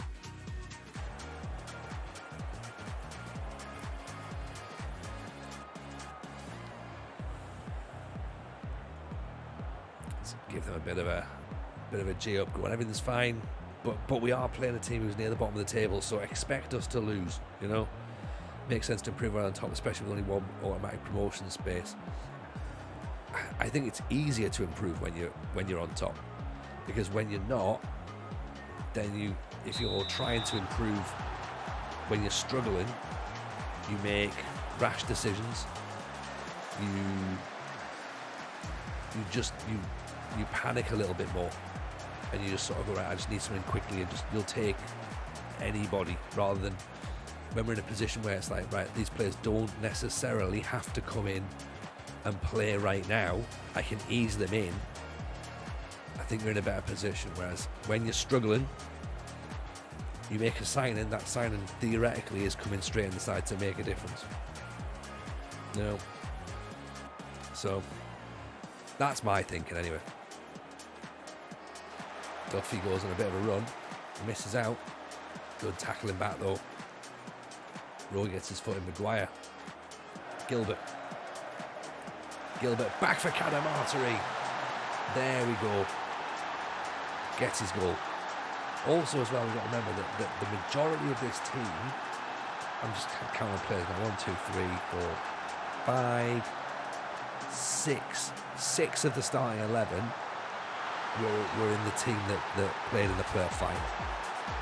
So we've kept the nucleus of what worked last season. We've tried to add a little bit of extra quality on top. That's what it was. It wasn't all about wholesale changes. It was about trying to add something else that we didn't have last year. What was that? What was the difference maker? And hopefully we've added those as we've gone through. We've lost a couple of players, granted. A couple of big players as well. But we've hopefully been able to replace them sufficiently. Erelax, right, we've been gaming for 13 hours and wiped out and climbing to bed. Should we lurk? And don't you worry at all, Erelax. You go and do that. 13 hours is a hell of a shift, buddy. So I appreciate the raid. So as I say, I've shouted you out, so do make sure you go and follow Erelax. Everyone who's in my chat will be very, very kind. And of course, if you are brand new from Erelax to stream, this is the same we're doing now. It's the British Steel Challenge. The plan being, we're going to attempt to win everything in England, Scotland, Wales, and Northern Ireland. We've currently won 5 trophies out of that possible 36 haul. We're into season 8 now. This is season 8, and this is our 5th club, I believe. So season 2 now with Oxford in the National League. So yeah, we've done 6 seasons in Northern Ireland, which is a lot of fun. If you're not managing Northern Ireland, definitely go and try it. It is good. Also, as well, if you haven't listened to the Football Manager Show podcast, or haven't downloaded it, or even been aware that it's a thing, the Football Manager Show is out every single Wednesday. And hey, guess what? Today's Wednesday, so there's a new episode out today. Myself, RDF Tactics, producer Steve. It's a nice show. No RDF today though. He's ill, unfortunately. So just myself and Steve running the show. But it's a good one. Even includes some tactical breakdown from yours truly. So just call me Tony Jameson Tactics from now on going forward. Oh, that's assault. He's going off for that. Second yellow, surely. He's gone. Don't you try and break rules with that. That's not fair. Horrible tackle.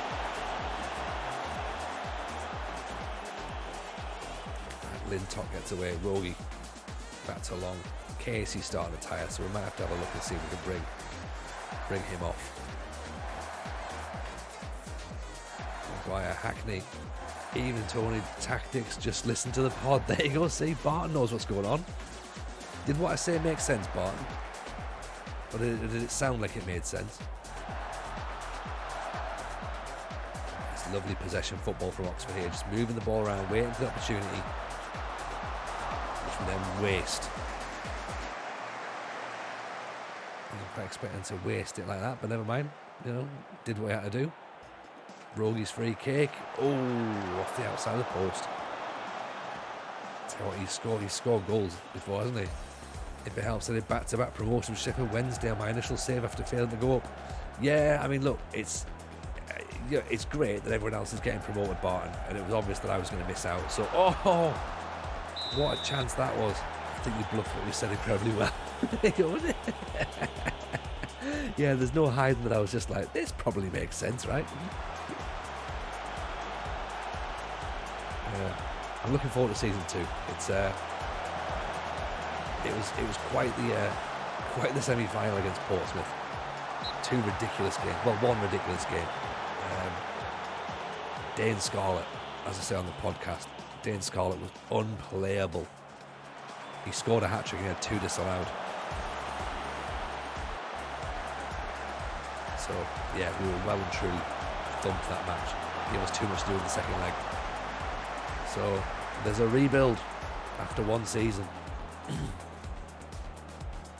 is going to be quite tricky. Particularly if I can only sign Beach nearly conceded an own goal there. Particularly if I can only sign Yorkshire players as well. So that's going to make it really tough. Lintott, Maguire, nice little ball inside for Rogie. Maguire. Lintott. It's a goal from distance. Maguire's got a yellow card, so let's change him for Rio. Let's Casey for Frankie Marmalade. Lintott dinks it up over the top. Zach Van Nersch, appreciate the follow, very kind. Thank you for that.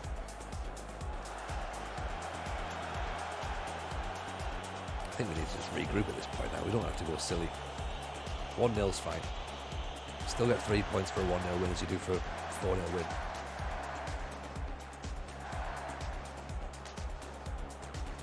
Gilbert back inside. Lovely ball, Hackney. Oh, what about that for a give and go? Back for Cadamarteri, beautiful. Absolutely beautiful. That's the sort of football we need to be playing. Little triangles. Little through ball pass here. Gilbert, look at this. Nice little interchange there for Hackney. He looks up. What a ball that is. Then back through the lines. Katamari in for the tap in. Oh, beautiful. I'm intrigued by the tactic you discussed. I can't get anything like it. Sounds to work. Which one? The one that we talked about on the that the guy had sent in for us to discuss. It's a bit heavy for me personally. I don't really like the. Oh no! Apparently we're going to concede a goal. That's fine. Yeah, I don't really like the wing back, the wide centre back on attack. Personally, I think that's where there's an issue with the tactic, but there's not, because it's won 5 trophies. So I just yeah, that's where I'd be looking at my concerning part. But I mean, it seems to be working. I shouldn't really be picking any faults with it, you know.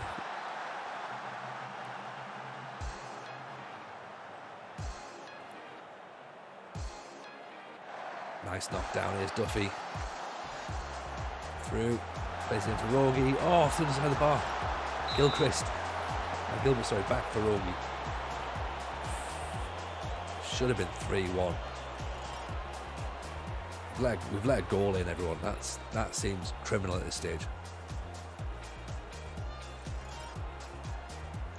Against 10 men as well.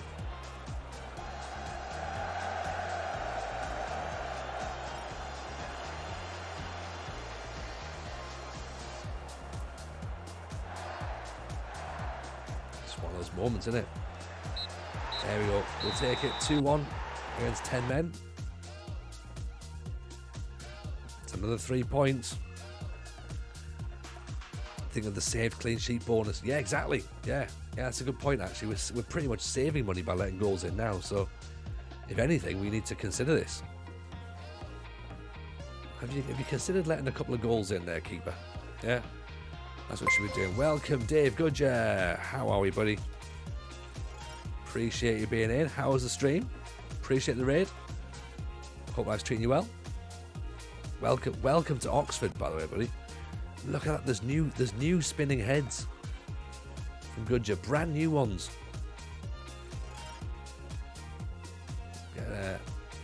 Let's get these ones shared out, shall we?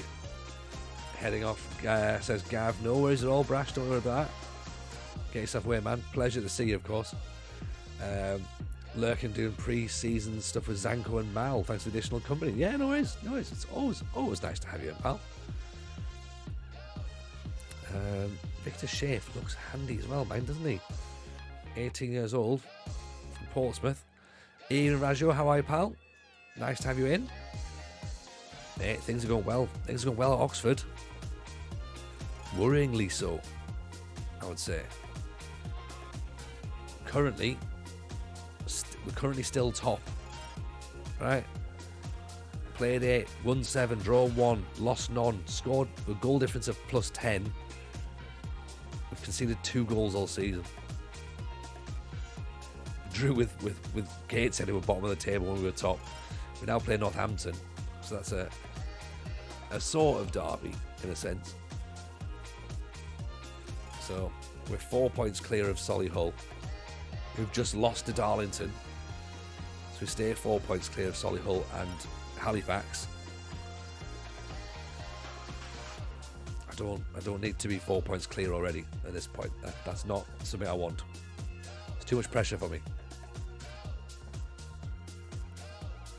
Good, your Gaffer stream was good. Ended up an 11-match unbeaten run by Villa. Oh, ended by Villa. Damn that Villa. Damn them. In the Championship, that's fine. Just got through the Carabao semi-finals. Nice work, man. Where are you at the minute? Are you still at Walsall? Is that where you are? I feel like that's where you are. I've not popped in for what feels like a little while now. I'm sure it probably only is a couple of weeks, but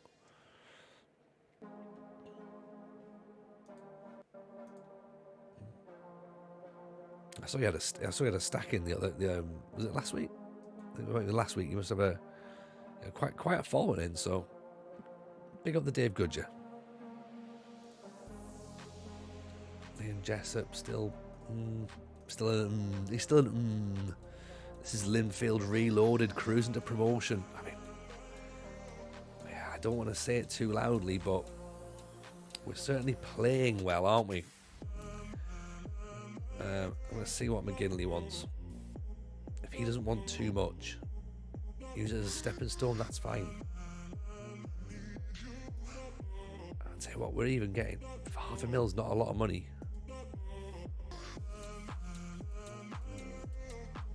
That's not that much, you know, to get him in.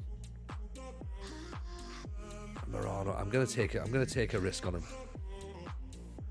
Fringe play, 800 quid. Evening Hamza, welcome in. Appreciate the follow.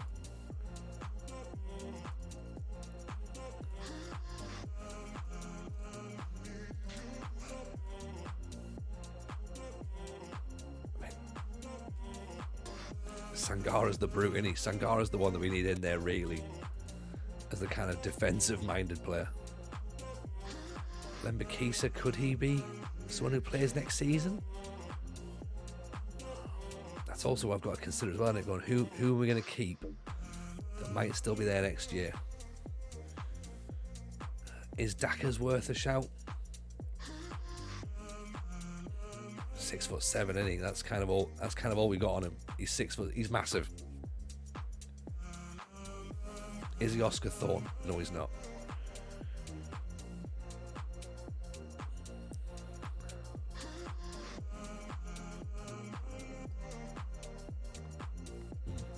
Into any they like though. 5 million quid though. He's a little bit above our price range. Roxroy Wallen. We looked at him last year. Centre half. We might have to keep him as an option. Deckers plays for Erelax's team. He's got a decent goal return. Has he really? I guess at 6'7", you should really have a decent goal return, shouldn't you? We're in 2029 right now, so presumably he'll still do it. He'll still cut it.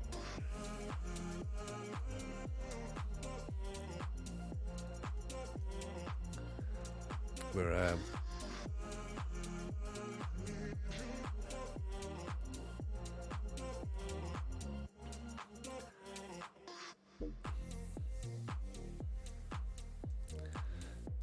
so it's a relatively big game now against Northampton. So bit of a no. I didn't start at Oxford, Hamza. I started as this channel is challenge.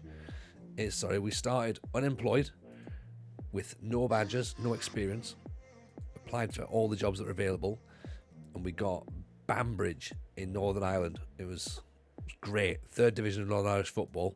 Excellent. Loved it. Spent 2 and a bit seasons there. 3 seasons there. 2 and a bit seasons there, I think it was, really. Got ourselves promoted, won a cup, took a job to move to Portadown, who were a bigger club. Thought that was great. We can get a chance to sort of progress.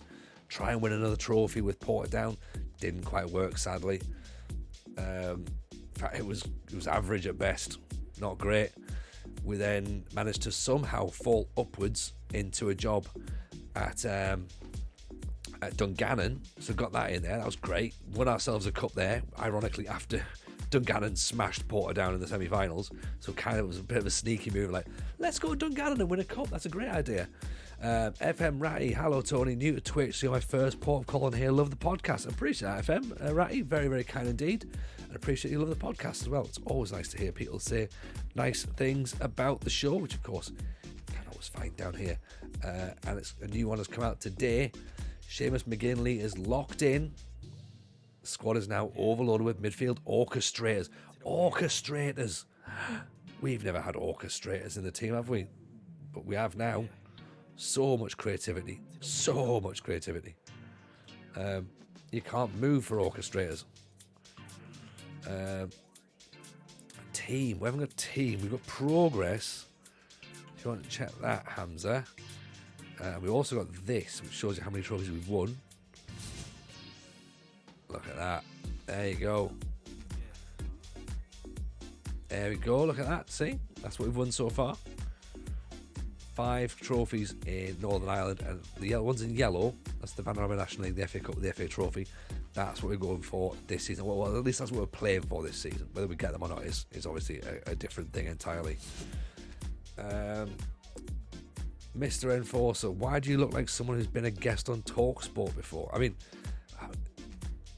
to be fair, I mean, I could come back with an obvious answer of I have been a guest on TalkSport before. I presume you meant it as an insult. But yeah, I have been a guest on TalkSport before. So there's that. That's probably why I look a little bit like one.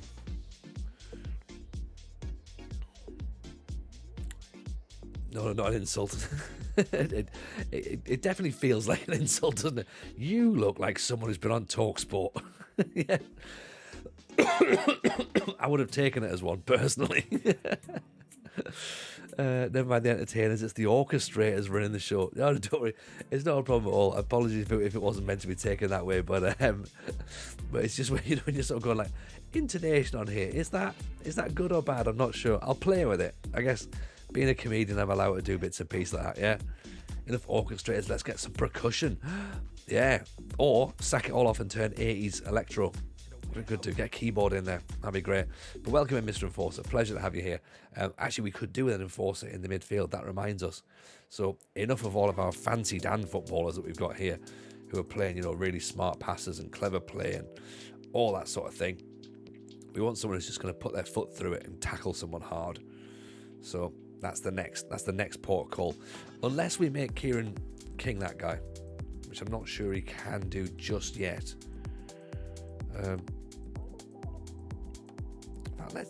Let's consider training him that there, actually.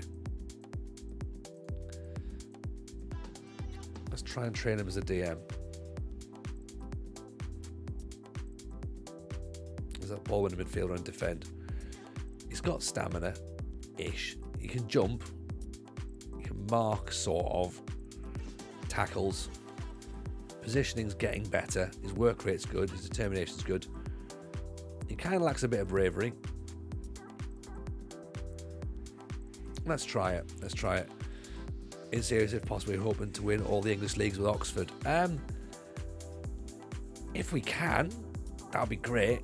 I think it's going to be difficult to do it with Oxford. I really do. I think that we're probably more likely to bounce around. I think if we can get out of the National League with Oxford, then I think we have a chance to maybe go straight up from League 2. That can happen. We could potentially do something in League 1, maybe. We'll see. I don't know where this team would fit in the higher echelons. Like, it's possible. It's completely possible. I've got no affiliation to Oxford at all. I'm not an Oxford fan. I think it was someone else was asking there. Hamza was asking there about who I support in real life. Hard-headed balls, appreciate the raid. Very kind indeed. Thank you for that. Nice to have you in. Who do I support in real life? I tend, well, at the minute, I'm saying Sunderland right now because I fell out of love with Aston Villa. But also the possibility I don't really support anybody. To be honest, I'm a bit of a float. I'm loving watching Sunderland play at the minute. They're playing some fantastic football, really energetic, full of heart, passion, creativity, exciting football. Essentially what I'm trying to say is I hate the Premier League and I don't want them to get promoted. So that's where we're at. I love non-league. I love sort of like stuff that's a bit gritty, which obviously you can tell by this sort of save. So yeah, I suppose Sunderland is probably my team, but I guess I don't really have a team in the grand scheme of things as well. So Samlon gets his head up at the back post with a goal there. Mr. Post says, fun fact, Oxford United with a team Glenn Hoddle scored one of his greatest ever goals. He ran past the entire defence, rounded the keeper and tapped it in. Nice. Glenn Hoddle is a player, on it. He's a bit batshit in as a person, but as a footballer, he's absolute Rolls Royce. Absolute Rolls Royce. And Sunderland are in charge. You're right, and we start most seasons we start with the Sunderland save. In fact, the first ever stream I did was Sunderland Till I Cry. Got sacked after 6 months on that one, so that was brilliant when they were in League 1. I've got a Sunderland save that I started in the Championship as part of the beta after I got sacked by Arsenal. So that's something I'm putting up on YouTube slowly but surely. So I still enjoy playing the Sunderland save. Welcome in, Pilgrim. Appreciate the follow. Appreciate the raid, sorry. Pilgrim's been with us from day one. He's already followed. Big shout out to Nolan Pilgrim, by the way. Go and give him some love as well. If you haven't already done so, make sure you drop him a follow. One of the good guys. So, yeah, they're playing good. Like, Mowbray ball is definitely happening. And the interesting thing about it is that I think the fan base were probably a bit split when he turned up. I don't think many people were clamouring for Tony Mowbray. I don't know what they were looking for, but Mowbray's name probably wasn't on the tip of the tongue for most fans. But now, I mean, he's won the fans over. He understands what that football club is. You know, he knows how to get the best out of the fans. Great ball from Maguire. Rogi off the post. And they've got the stadium light rocking again. So, and they're recruiting well. Actually recruiting well rather than just buying nonsense players from 35-year-olds from Man United and Everton. Like, actually going out and getting players who've got a bit of dynamism now. You know. A bit of ability, a bit of flair. Young players with desire. If Rogi missed, I assume he's not gone to bed yet. Exactly. And hey, saying he switched allegiance. Yeah, sort of, Chewy. Yeah, I've gone back to my home team. You know, my hometown club. The whole Gerrard thing at Villa really soured my appetite for the club. And then, how have we not scored that? I'll do it again. And then recently they've come out with this whole statement about we're not going to have a betting sponsor. We're not going to have a sponsor on the club who's a betting company, which is fantastic. Shouldn't have that at all. And then they instantly just backtracked on that and went, here's a betting company who have had a load of problems. You know, the one that Norwich tried to do a deal with.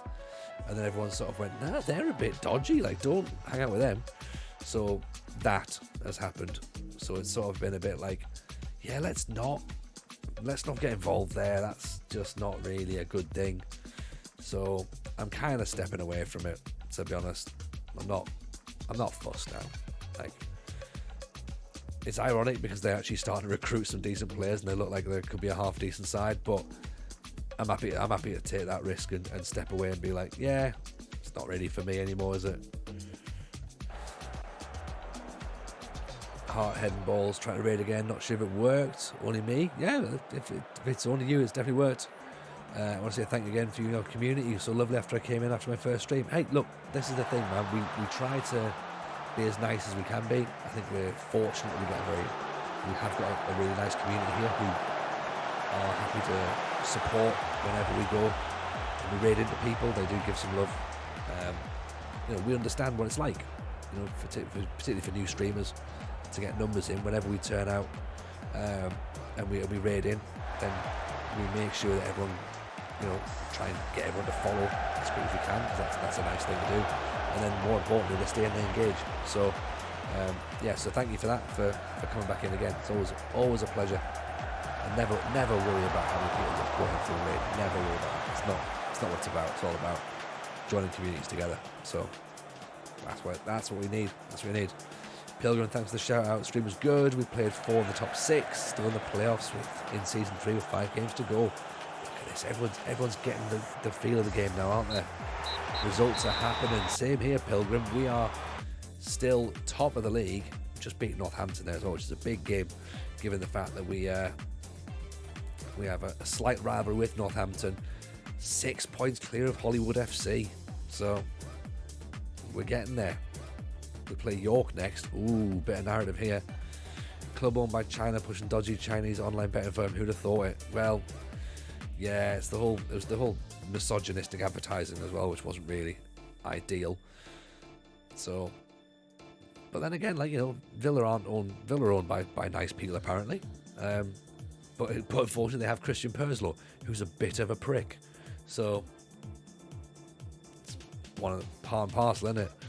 Loving the 1-0 wins. You're the new George Graham. Oh, Monorette, that's the nicest thing anyone's ever said to me. David Wheater sacked by Dagenham and Redbridge. Oof. But you're right, look at this. We are the entertainers. We'll do it one way and one way only. My sub came in a brown envelope. Yeah.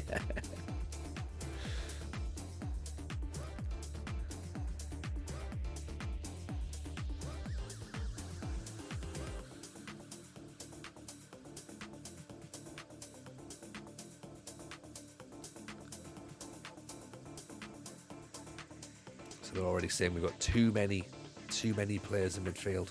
Can you have too many players? I don't know about that. Chewy, bedtime alarm's gone off. Better go make sure he's okay. Yeah, she's okay. Yeah, no worries, Chewy. A pleasure to have you in. As I say, it's so good to see you back. Hope life's well, and we'll hopefully see you soon.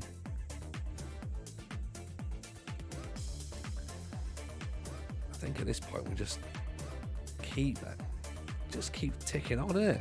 That's what we need to do.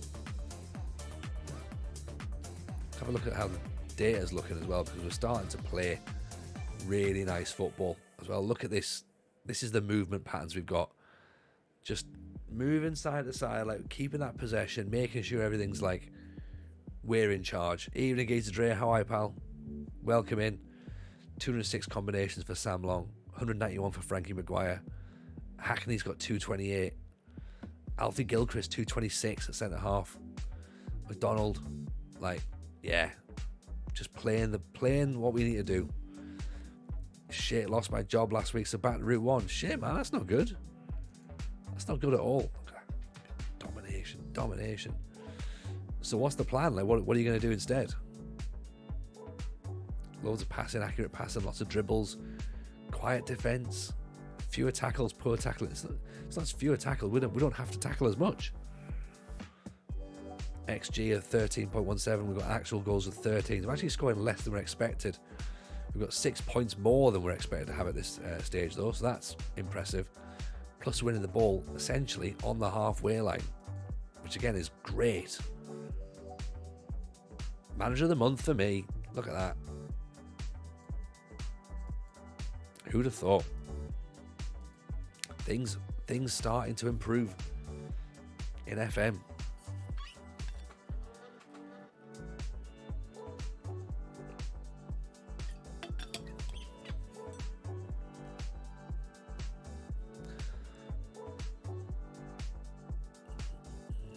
Oh, cool, yeah. As long as you're networking, then the people are going to look to help you out. That's what you need. Now I can relax with a little one and play FM. There you go, mate. There you go. That's what it's all about, right? I mean, look at this. This is the board just telling me what a great job I'm doing. Just an A+. Don't get that very often, do we? It's not very often people say that you're doing a good job, Tony. So I'm going to clip that and put it in here, because it's very, very rare. Very rare we see that.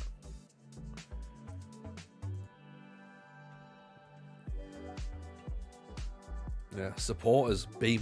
Supporters, yeah, it's fine. You know, like, I mean, if you like winning and you don't like losing, you don't like conceding, then it's fine.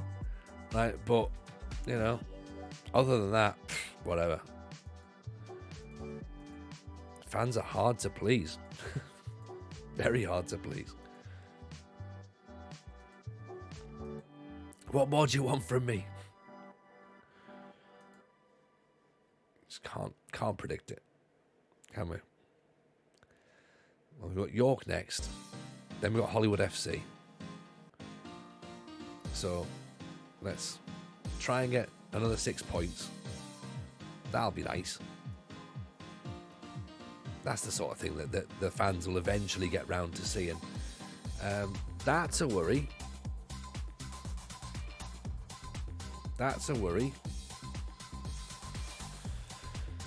Oh dear. Wrexham's still in the National League, yeah. Money does not buy you success. Money does not buy you success. Can you get a better than a B+ from the fans? No, probably not. I think the B+ is probably about accurate. Because this is the thing, like football fans will very much be a case of, look, you know,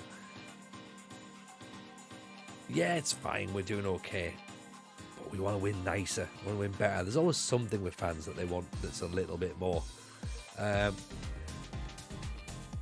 you know, and I get that. I totally get that.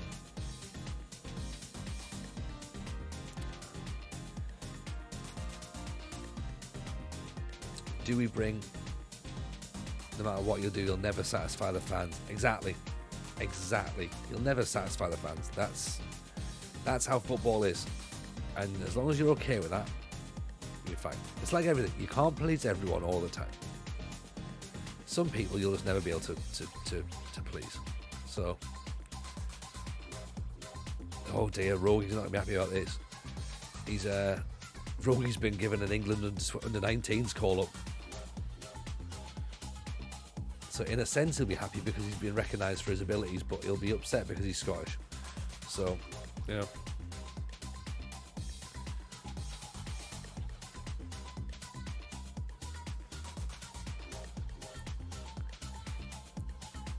There's fans out there that want Darren Moore sacked. I mean, he's got the current best record in Europe.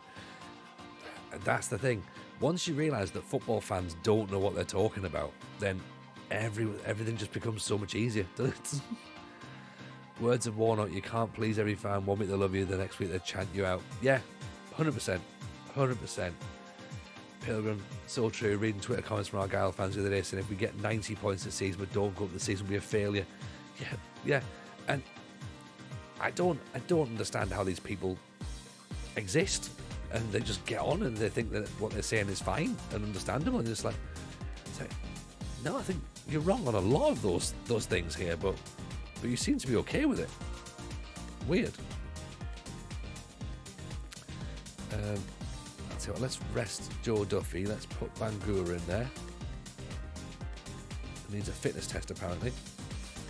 Alexander there. Blakey can come back possibly as well. At left back because McDonald's not been playing great. There. McGinley can play wing back as well, can he? Nice. I didn't expect that at all.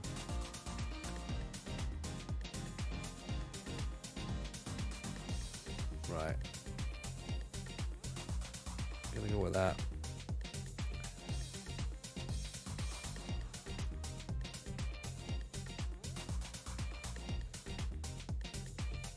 Anonymous social media has made people with terrible opinions truthfully or on a wind up to become people of importance.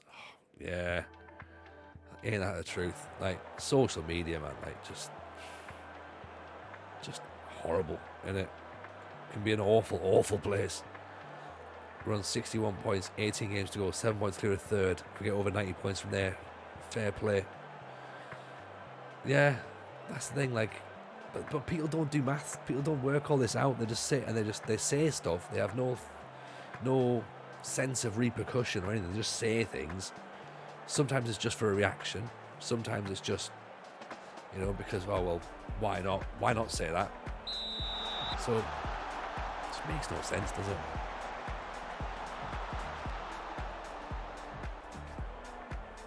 But I think it's things like, it's going to sound really stupid for me to say, but it's probably things like Premier League to blame, even down in where Argyle are. I know that Argyle are low, but like, it's that thing of everyone is now seen to want that.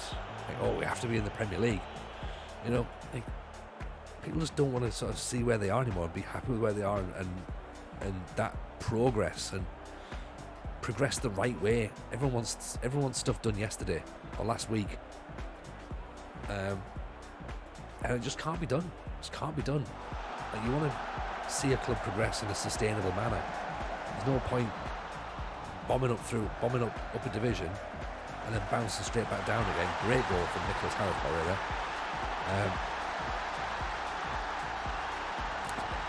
Bit of a shame to concede that, but it's a good goal. You know, the last thing you want to be is a yo-yo club. You know? Nice hit. Really nice hit. So, time to demand a bit more of the boys.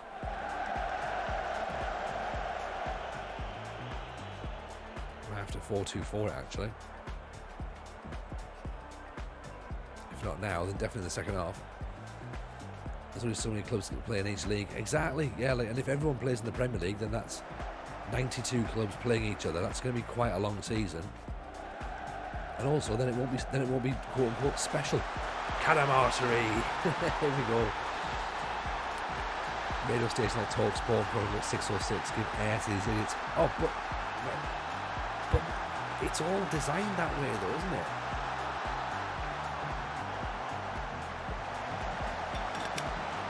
You know, these stations, these programs, they've got nothing. They've got to fill 24 hours on a radio. TalkSport, for example, right? TalkSport have got to fill 24 hours worth of programming, and so they have to get in people like Cundy and Savage and Jordan and Bonlahor, Jim White, to just say nonsense, to wind people up, to force them to ring in so that they can just keep the program going. That's all it is. It's literally like, say something contentious to get, let's face it, Tottenham fans, Liverpool fans, Chelsea fans, Man United fans, Arsenal fans ringing in, you know, because they know they're the sorts of fans that will take, first of all, they're the first set of fans who will take umbrage against anything that's said negatively against their club, and they'll ring straight in to defend it.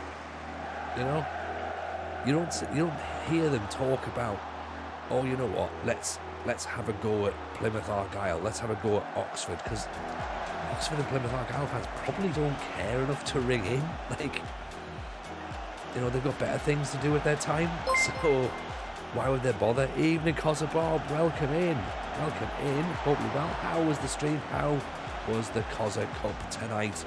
Who won? Tell us who won.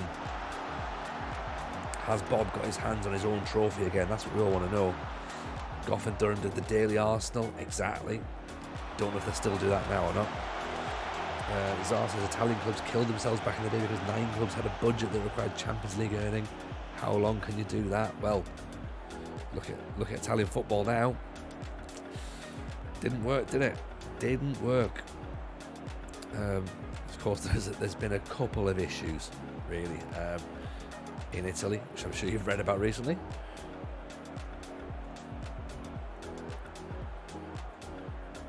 Hackney's on a yellow card as well, so let's consider a switch there. Put McGinley in. Right, 2 changes. We're going to go 4-2-4 half time. Switch things up a bit. Lost in the final. Kante beat you. Had good fun. That's the main thing. That is the main thing, Bob. Welcome in. Of course, we've obviously shouted you out as well there. If you're not following Bob, make sure you do, please. That'll be lovely. As Bearded Child says, controversy gets clicks. Hobbsy, half the corners aren't even real and are probably actors to generate clicks. I mean, we're getting conspiracy theories now, Hobbsy. That's... Hobbsy's going, I'll tell you who else is lying to you, right? Fucking TalkSport, they're lying, right? Not just the government, TalkSport. They're all fucking actors. Oof. How about TalkSport should change the name to Talkshite? I think most people do call it that, don't they? It's the Matrix. It's fucking Matrix, bro. Fucking Matrix.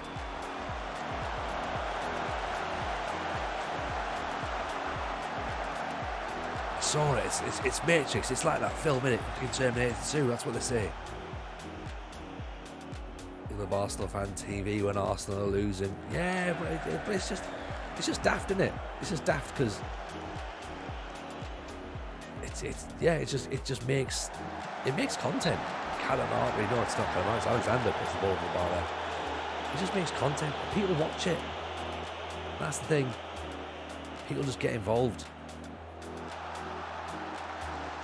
Then they get all pissy and upset when people take the mick out of their club. And this is the problem as well, is that football's so tribal that some people you just can't take the mick out of a football club for and have a laugh with it because they instantly kick off.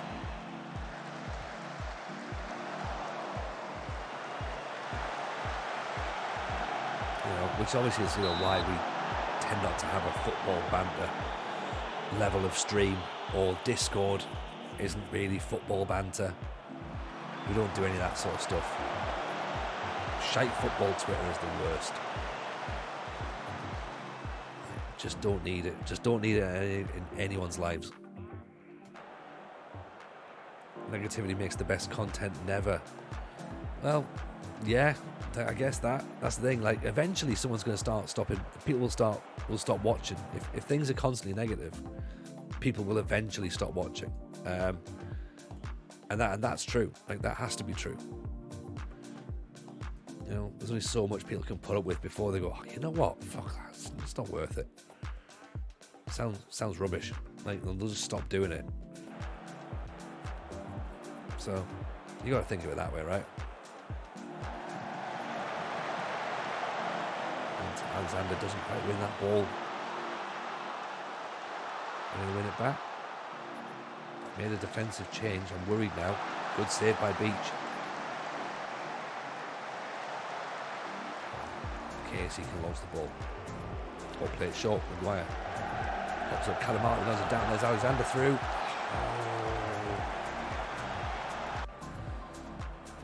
It makes sense. It gets people engaged. It does. And that's, that's what makes things popular. Engagement with the algorithm pushes it in front of people's faces so they see it more. If people just ignored it and it went away, it would go away. If you see all this crap, this nonsense, and you just went and no one clicked on it, no one engaged with it, it would just go away. We all know this. We're all smart people, we know this. But for some reason we just get dragged in. Do you know what I mean? We're just sort of like, oh, hello, controversial, hello, clickbait. I think I'll have a little bit of, what you're saying? Oh, there's a remark that I don't agree with. Dum, dum, dum, dum, dum, dum, dum, dum, dum. And in you go. Bearded child, that's why I stopped going to York every week. We're in the National League North, just hearing the Grumpies moan for 90 minutes. We were fairly crap. Yeah. It's draining, isn't it? It's absolutely draining listening to it. Who's this fella? Lane Bourne?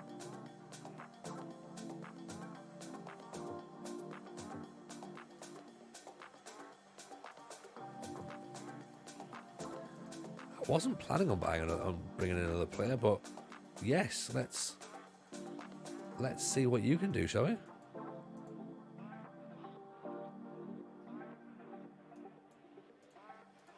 $525,000.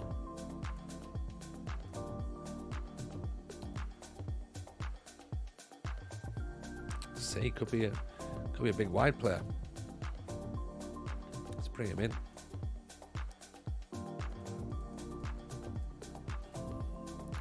Try not to unbalance the team at this point, so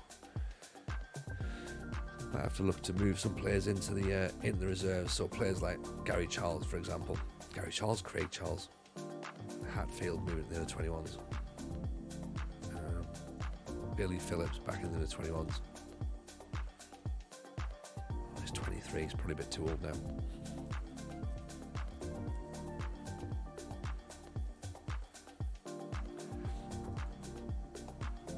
Injuries in here as well, which isn't helping. Two massive games now though. We've got Wrexham and then we've got Halifax, 5th and 2nd. If we can come through these two games unscathed, then we've got to feel confident, surely. Taunton, Northampton and Richmond will play Oxford in the 4th qualifying round of the FA Cup. Craig Charles left Red Dwarf, started playing football. He did. He went via Robot Wars, I believe. He did do Robot Wars, didn't he? Okay, here we go then. I missed that show. I presume you do mean Red Dwarf at this point now and not Robot Wars. If you missed Robot Wars, fair enough, I understand that as well. But presuming you probably mean red dwarf. Fortunately, the meta killed Robo Wars. Bit of both. Yeah, okay. That's better than if you miss both. That's fine. I think in a sense that's probably the right answer. I like this soul music radio show. You know what? That doesn't get enough love. You're right, Leclosian. That was decent. I dig that. It works. And I'm the sort of person who used to hate the sound of Craig Charles's voice. I'd be like, oh God, it's Craig Charles. But yeah, I used to drive back from gigs and stuff, and I'd be like, yeah, you know, yeah. Oh, so I was on the way to gigs. Because it was about 7 o'clock, wasn't it? Is that right? Driving down and going, you know what? Yeah, all right. Let's have a bit of Craig Charles. Let's do it. Okay, so we're at home to Wrexham. And what I think is probably going to be our penultimate game of the evening, unless we fire through it.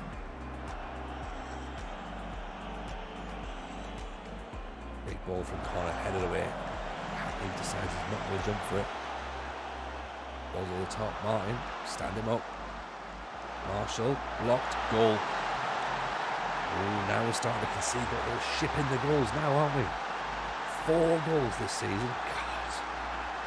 Sack the whole defence. What's happening here?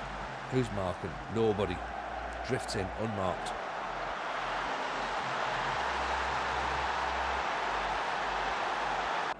Demand more. Already. 5 minutes in. You lot. Play better. Oh, Gower's already dispossessed Casey. Marshall should have been 2. Reminds me when Rick Astley used to DJ for Magic FM on Saturday mornings. Oh, now we're talking. Only know the voice, and then his Scouse voice would start talking.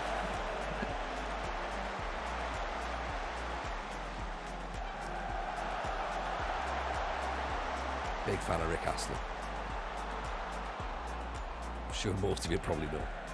Some of you now be sitting there going, oh, really? Yeah. Great ball, yeah. Here's Rogie. Keeps his head up. Doesn't quite get the ball across. Lintop picks it up though. Hackney down for Blakey. Right there. And now we're exposed on the counter-attack. Nice play by Hackney. Gets it, gives it straight back to him. Goes, actually, have a better angle, mate. Try now. All right, let's shift things up a smidge. Move that tempo a bit higher. And we'll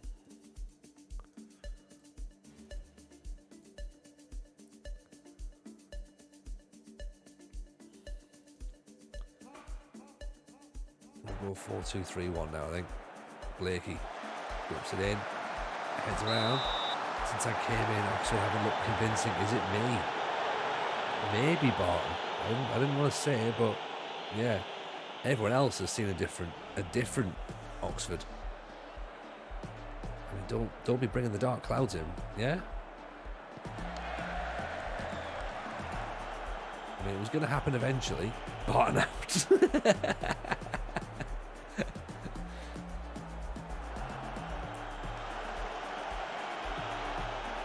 I mean, it was going to happen eventually, but hopefully it was going to be a bit later in the season, our blip. But here's where we are, conceding goals now, leaking goals. It's a goal a game. Robbed on a defender's just dwelled on the ball a little bit too much there.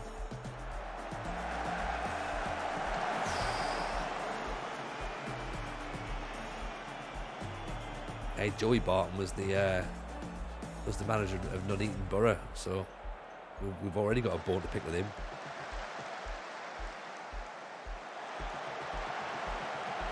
Giving the ball away again, aren't we? We're not looking decent, are we? My teenage son likes Rick Astley. Not long ago, he messed up the settings on his PC, so he opened Chrome and played Never Gonna Give You Up. I love it. Brilliant. Good ball at the top. Calamari's away. He's not going to score from there, is he?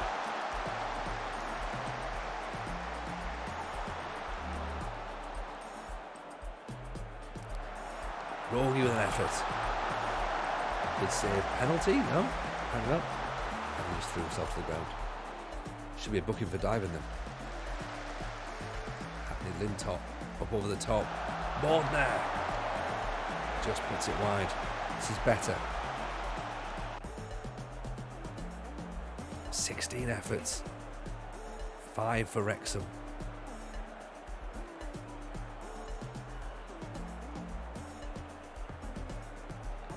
At the minute, we're a goal down.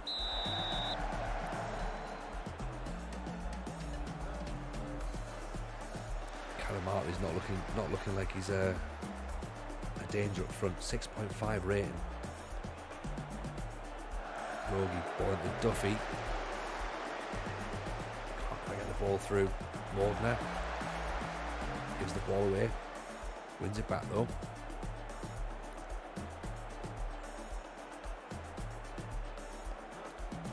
Not getting a tune out of Calamari. Alexander on. See if that'll work.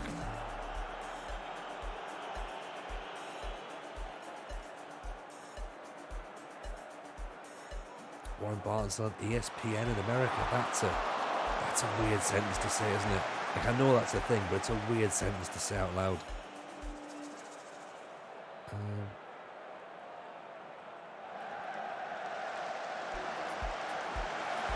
Mordner's still 6'9". We might have to put Gilbert actually. Alexander, Mordner, Blakey.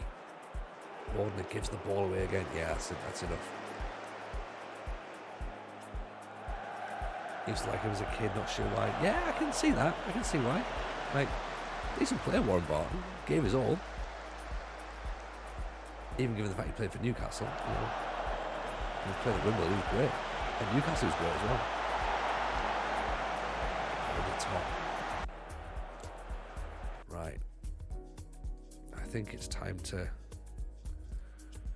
change things up.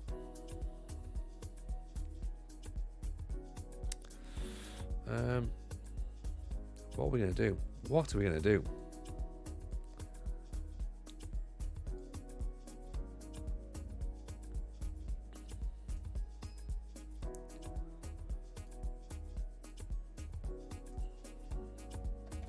Love Nigel Jemison. You share a birthday with Nigel Jemison? Oh. Now we're talking.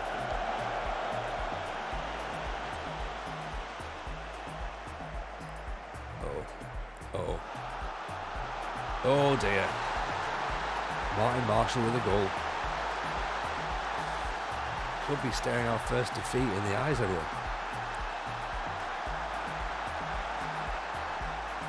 We've been pushing, but it's just not been enough. 20 minutes left.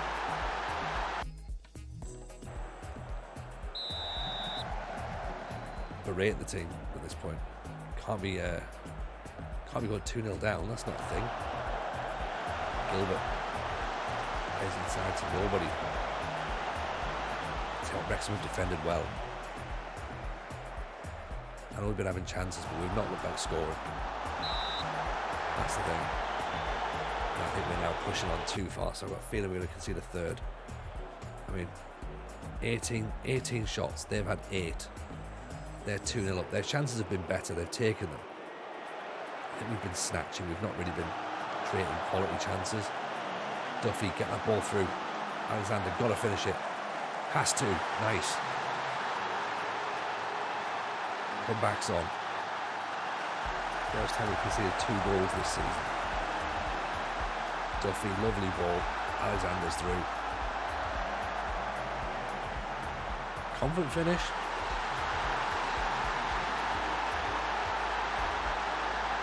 See if we can get one more. It's not over yet.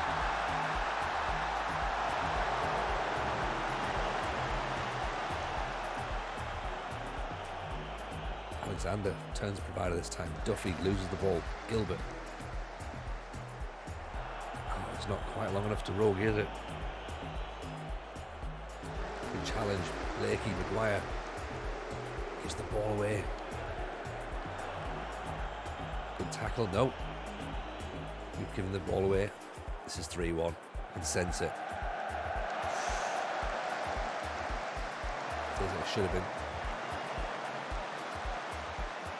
Walkie fouled. It's gone very attacking now. 5 minutes to go.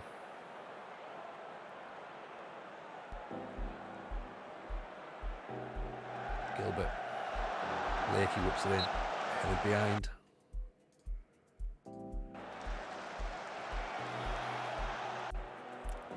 Not sure if there's enough time. Headed away. Jackson with a free kick. And this is it. Another free kick from Wrexham. Oh, hang on. Duffy. Alexander's through. Oh, straight at the keeper. Oh. No. Oh. Oh, he is miles offside. He's miles off. How did he miss that one-on-one? Rogi's free kicks over the top.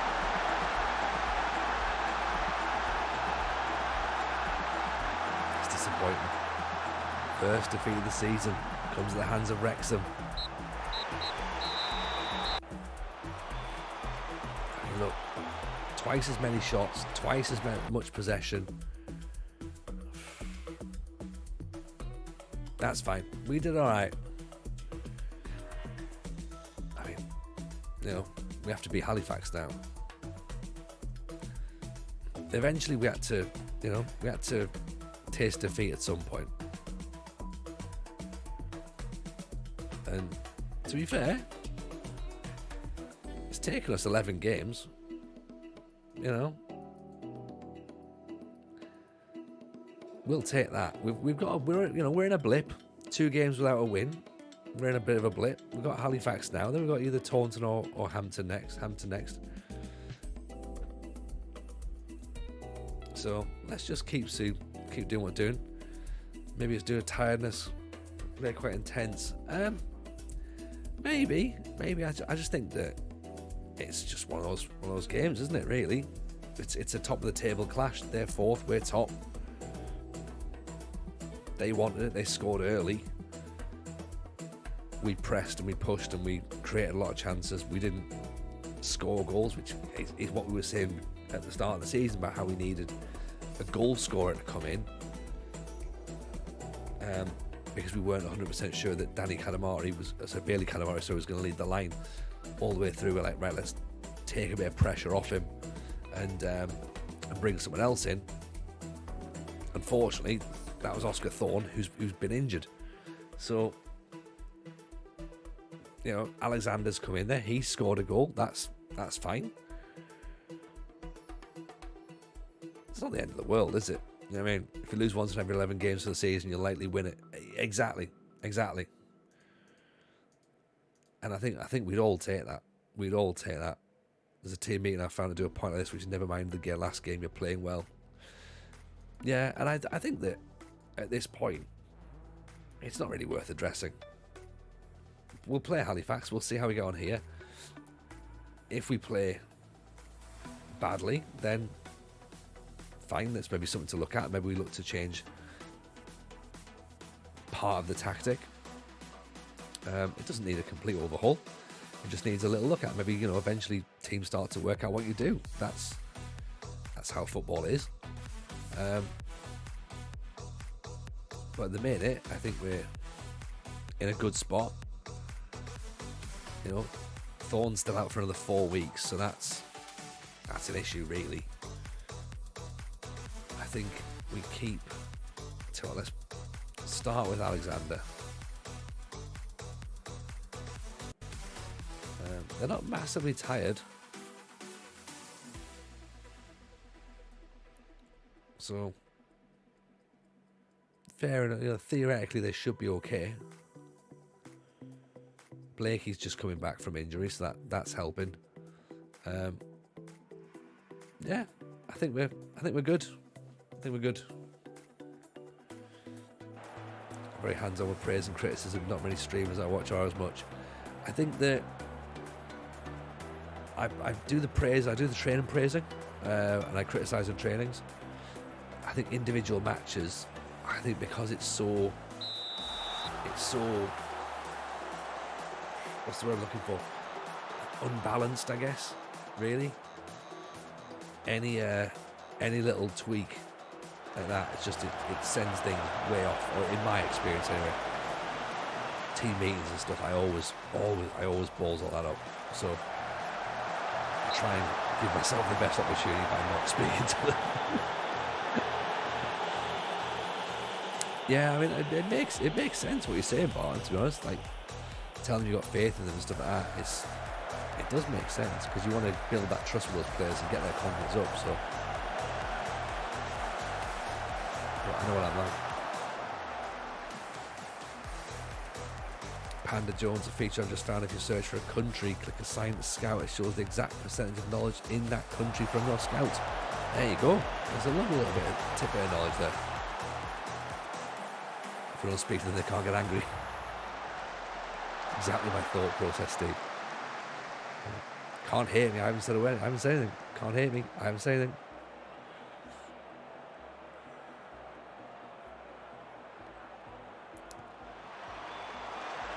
Anyway, Duffy trying to chase it down.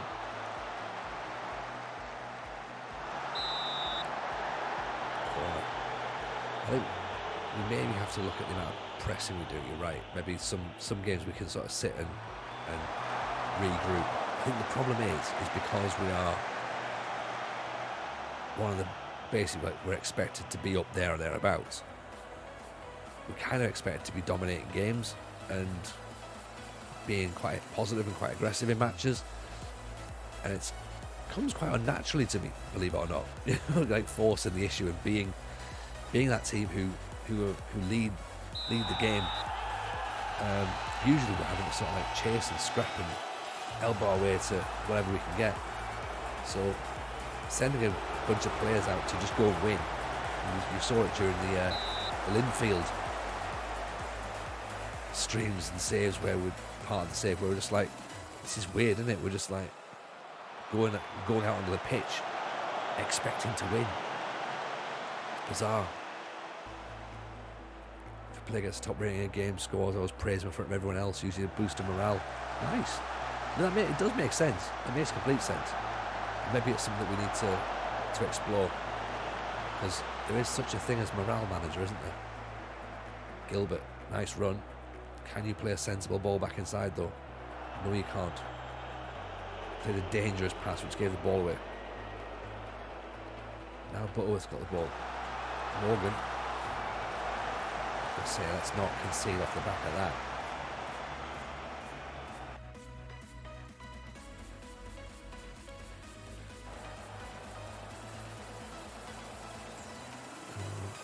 Morgan's not playing particularly well out on the right, is he? Me and RDF could talk about it. That's not a bad show, actually. We should put that as part in the planning doc. That's not a bad idea. Let me write that one down. Genuinely, that's quite smart. Duffy, Gilbert, straight at the keeper. A little bit more positive.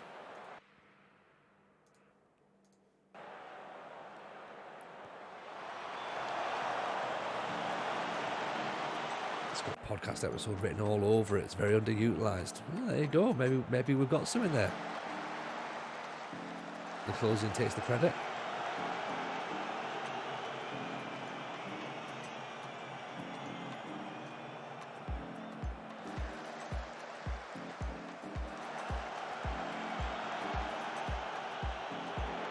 Watching this play out, watching this danger develop. Oh, Oh, how did that stay out? Whoa, okay, right. We've had a couple of bits of weird animation in tonight's game. So, a couple of bits of wildness, so let's keep our eyes peeled on that. Probably worth looking at McKinley, who's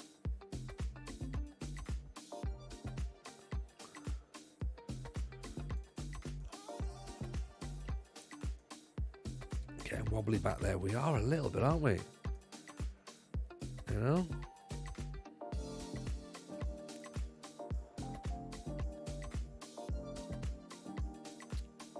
What can we do instead? McDonald can come in there. Well, that'll be fine.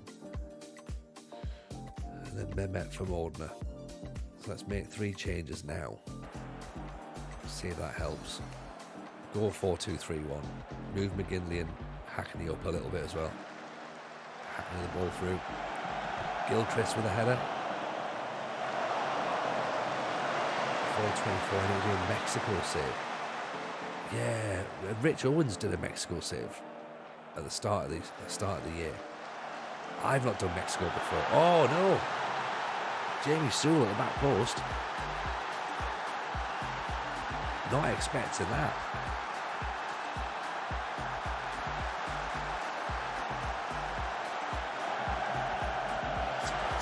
It's a good move, innit? Can't help but be mad at that. You can't sort of, you just got to say, yeah, that's good. That's good.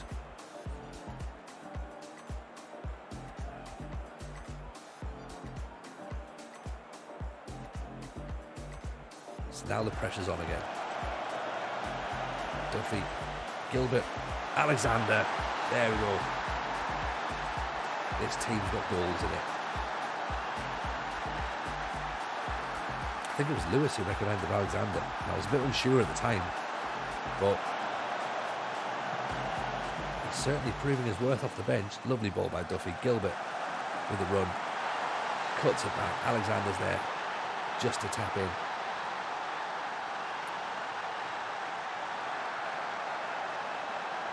One all is better than nothing. Oh, off the other side of the bar. Oof. If we score one, we'll score 2. Well, let's try. Let's try at the minute. It's if you score one, we'll score 1 as well. Or if you don't score, we'll score 1. Monaret told you to be a good sub. You did actually, yeah, you did. You did say impact sub. That's exactly who he's been. Gilbert, McKinley, ball in for Alexander. Oh! So he needs to keep the ball on the floor.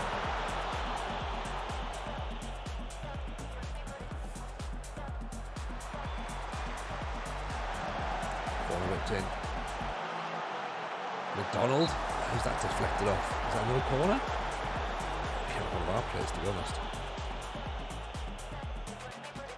Where's it going? McDonald whips it in, headed away. Mehmet can't put it in. Can we get a second goal? It's going to be another corner, is it? No, it's not. It's the first match we've been outplayed.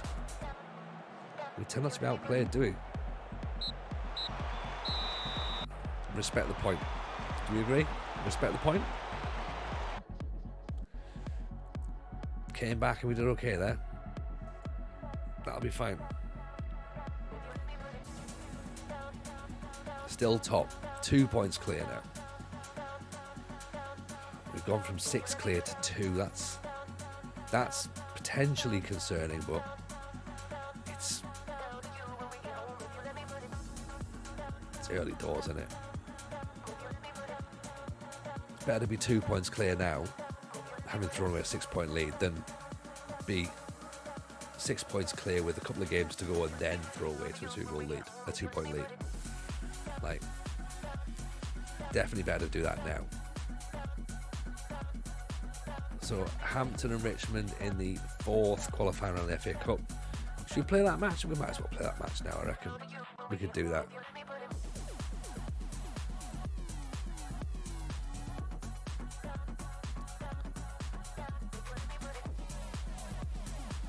Yeah, let's play that game. Halifax up there too, so good result. Yeah, they were second coming into that game, so we fought back. We fought hard. Oxford chairperson looking to step aside.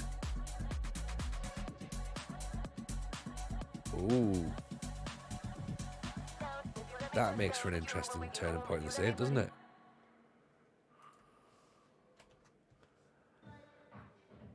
That makes for a very, very interesting part of the save.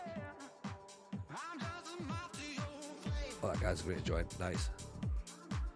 They'll probably win John. That's another midfielder, but it can give us a bit of width now, can't it? There you go. Finally be a final addition. Brings more creativity in. I mean, a free transfer? This guy? Definitely right and left wing, I think. I mean, we are still top. That's the main thing, isn't it? As you say.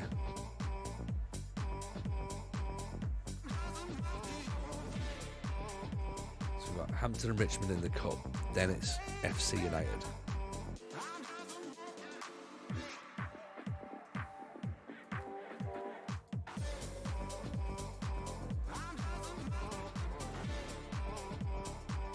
Are we predicted to win the league? I think we are now, yeah. I think we were pretty sure we were favourites even at the start, actually, yeah. 10 to 11 now. We had 4 of the back 5 were our players. Obviously, we've now sold Zach Johnson. So Festus Arthur's in there, but we've replaced him with Alfie Gilchrist, so he's now in there as well. Our goalkeeper was there. They've now changed it to Mason. Rogi's now in the team of the year. This is what we like, the team of the division. So it's exciting to see. Just watching our players play their way into these sorts of spots. So Hampton and Richmond in the FA 4th qualifying round.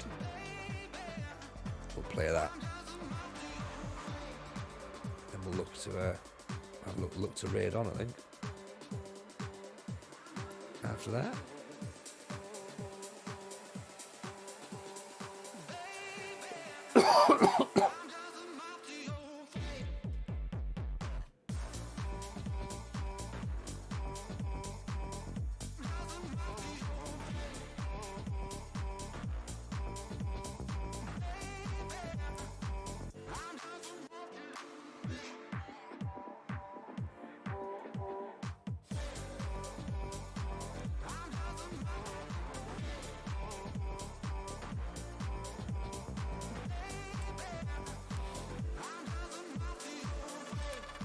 Where are Hampton and Richmond actually? In the good Oliver Casey has now gotten over the fact that I was angry in the playoff final. Love that. It's taken him 4 months to get over it. Yeah, all right, Gaffer. Right, I understand now. Yeah, probably was a good idea to kick off. Actually, when you think about it.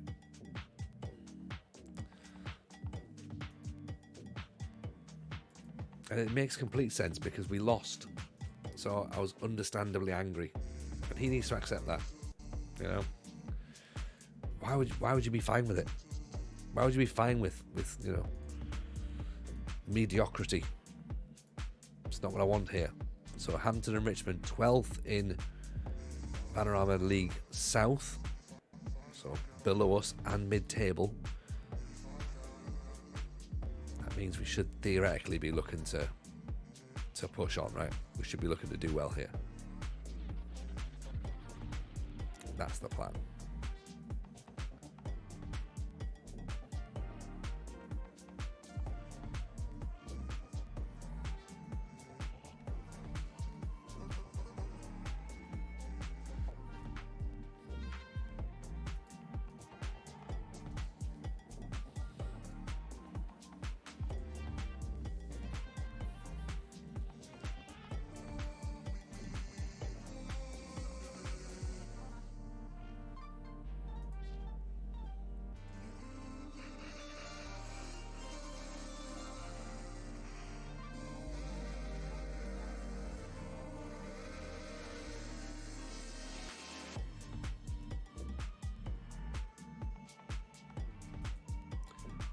positive in this one.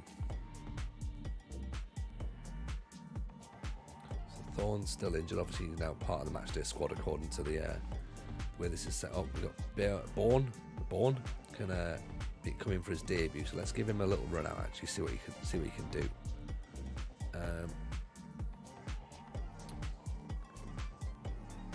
We'll put Mordner in there as well. Actually, try them both there. I don't want to change too much in terms of like switching players around because we don't want to sacrifice a lot of the form that we've got at the minute. But there are some players that just need a little bit of a rest. Alexander can start. In fact, Calamari should really start and get a goal. Yeah, you could do with a goal, mate. Go and get yourself one.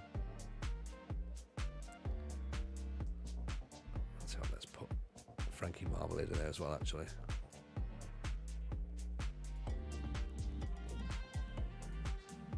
All right, couple of changes, okay?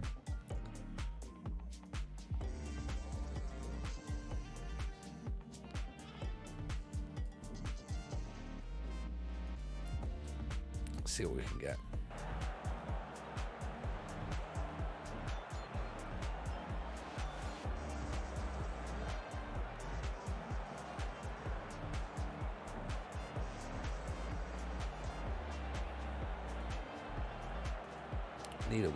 Need a win. It's unlikely we're going to win the FA Cup, but you know, I had nobody in the dream team with Blythe means nothing. Only players have ever thrown bottles that were sent off after 5 minutes. Marmalade's so good, he's in lowercase. I mean, I'm not going to throw bottles just yet. I rarely throw bottles. Like, you've got to really annoy me for bottles to be thrown. You know, it just never works. It never works. The players never sort of go, fair point, Gaffer, fair, and on you go. It always just ends up in some sort of, you know, carnage. So I'd rather just, you know, thrash the arms about.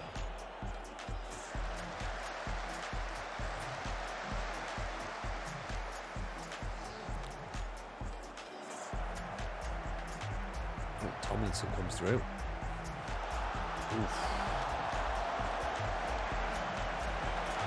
Decent run. You know what, let's push these guys on, actually.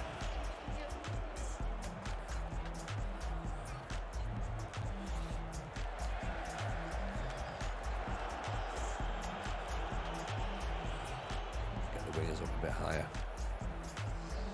See what they can do with the ball. Duffy just dropping off there, which is a really interesting one. Frankie Marmalade up over the top. Mordner. Inside for Bailey Cadamarteri. Makes it 1-0. That's what we got. That's what we want. Frankie Marmalade with the ball up over the top. Mordner spots Cadamarteri. Nice finish. Get that confidence up, lad. Normal service is resumed. Yes. All we have to do is play lower league opposition in a cup competition. Duffy. Mordner. McDonald. Duffy with a header. Stayed with a save. Better. That's right. Just show out. Just, you know. Sometimes you just got to remember that you're better. You know what I mean? Mordner puts it back. McDonald, good save for a corner. Now we're looking more like the Oxford that we know. Dare I say the Oxford we love? Maybe. We're certainly getting there.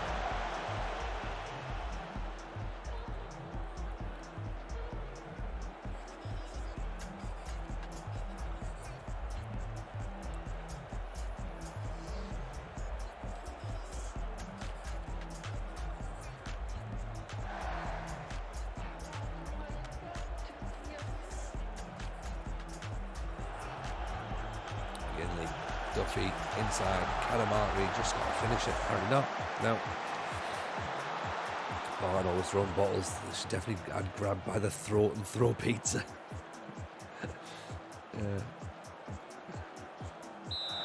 Kidnap children as an option in FM27. Really? Is it? No, it's not. No.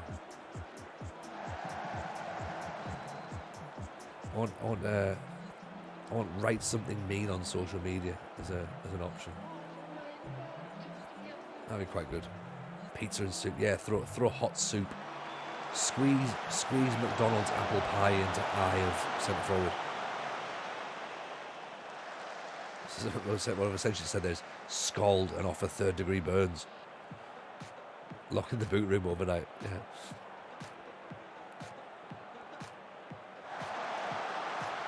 Bourne, Lintott, McGinley, Donald over the top.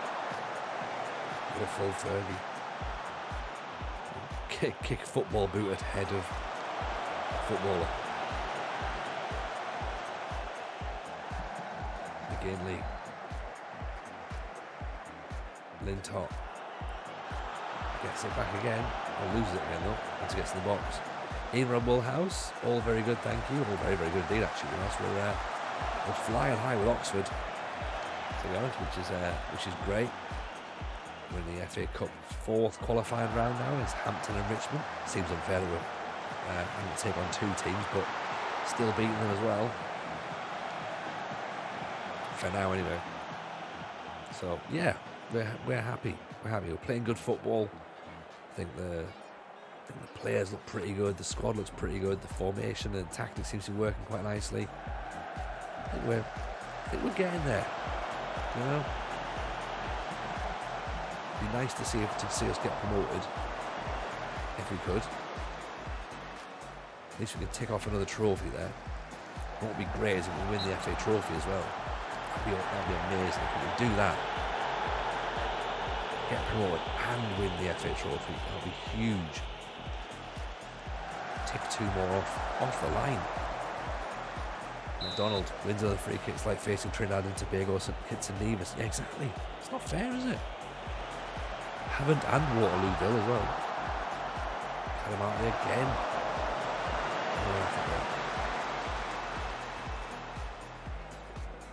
What happens to know how to poach a relegation team's players. Oh, Bourne with a goal in his debut. Nice. What do you mean, IDT trick? Vinegar.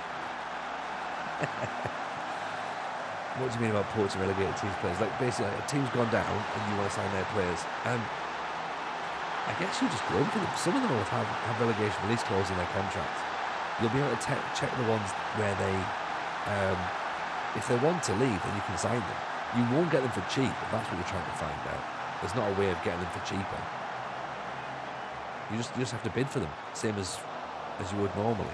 If they've got a relegation release clause in, then it's great because you kind of just have to bid for that amount, and then you can get to talk to them.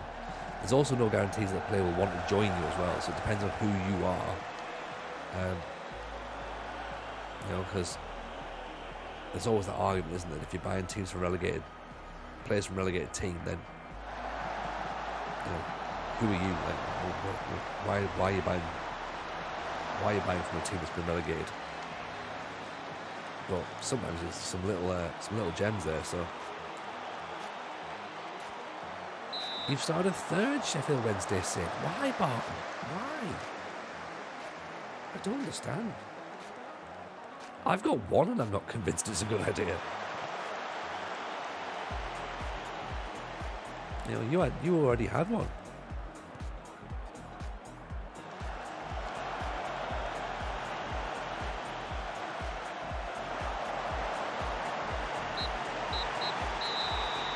There we go. We're into the next round of the cup. That's what's important. Yeah. Very good. Nice victory. Happy with that.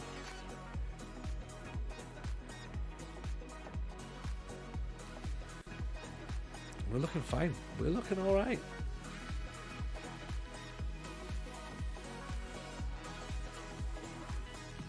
So, do we know who we can get? Guthrie unhappy with Oxford's arrogance. I mean, I don't know about arrogance. You can't say that I'm arrogant. All I've done is I've just gone and I've just, we've won. Sorry, the whole plan was to go and win. There wasn't a plan to go and let them have a go. It's not that kind of save, right? We're not in that. It's not how we do it. We'll see if we can find out who our next opponents are. Will we find out? Not yet. Next league match is against FC United in Manchester, so that's going to be another interesting one. Harrison Jones. He played for Peterborough, AFC Wimbledon and Sunderland. It's another midfielder. We don't need another midfielder. We're not Tottenham in the early 2000s. Not my fault you're so terrible. Get good. Yeah, exactly, yeah. Be better, stupid. FA Cup first round draw. Look at this. This is huge. Ashley Austin's available for a full-time contract. We're not bothered. We're going to skip the draw because it doesn't really matter and it'll take forever. Bolton in the first round of the FA Cup. And we're expected to be just competitive. Bolton away as well. That's not a bad one. Bolton third in League 2. Might bring us a few quid in that one. Obviously currently in the middle of that board takeover potentially. That could be interesting for us. Might have a little bit of a say on what happens, but only 1 point now between ourselves and Solihull Moors. An interesting stream. Started good. Started very good. Bit of a wobble here. No need to panic just yet, I think. Winnable games next. FC United, Dagenham and Redbridge, Aldershot, Bolton, I'm going to say is winnable. Maidstone, Hartlepool, Eastleigh. Yeah, we could start moving into Christmas. Things might be handy, I think. I'm confident. Everyone else confident? We should be. We should be confident.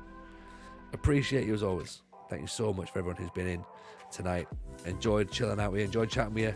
We're going to go and raid into Big Man on campus right now. So we love him to bits. Go and give him a lot of love. Take care. We'll see you maybe tomorrow. Definitely Friday. All the best. Bye now.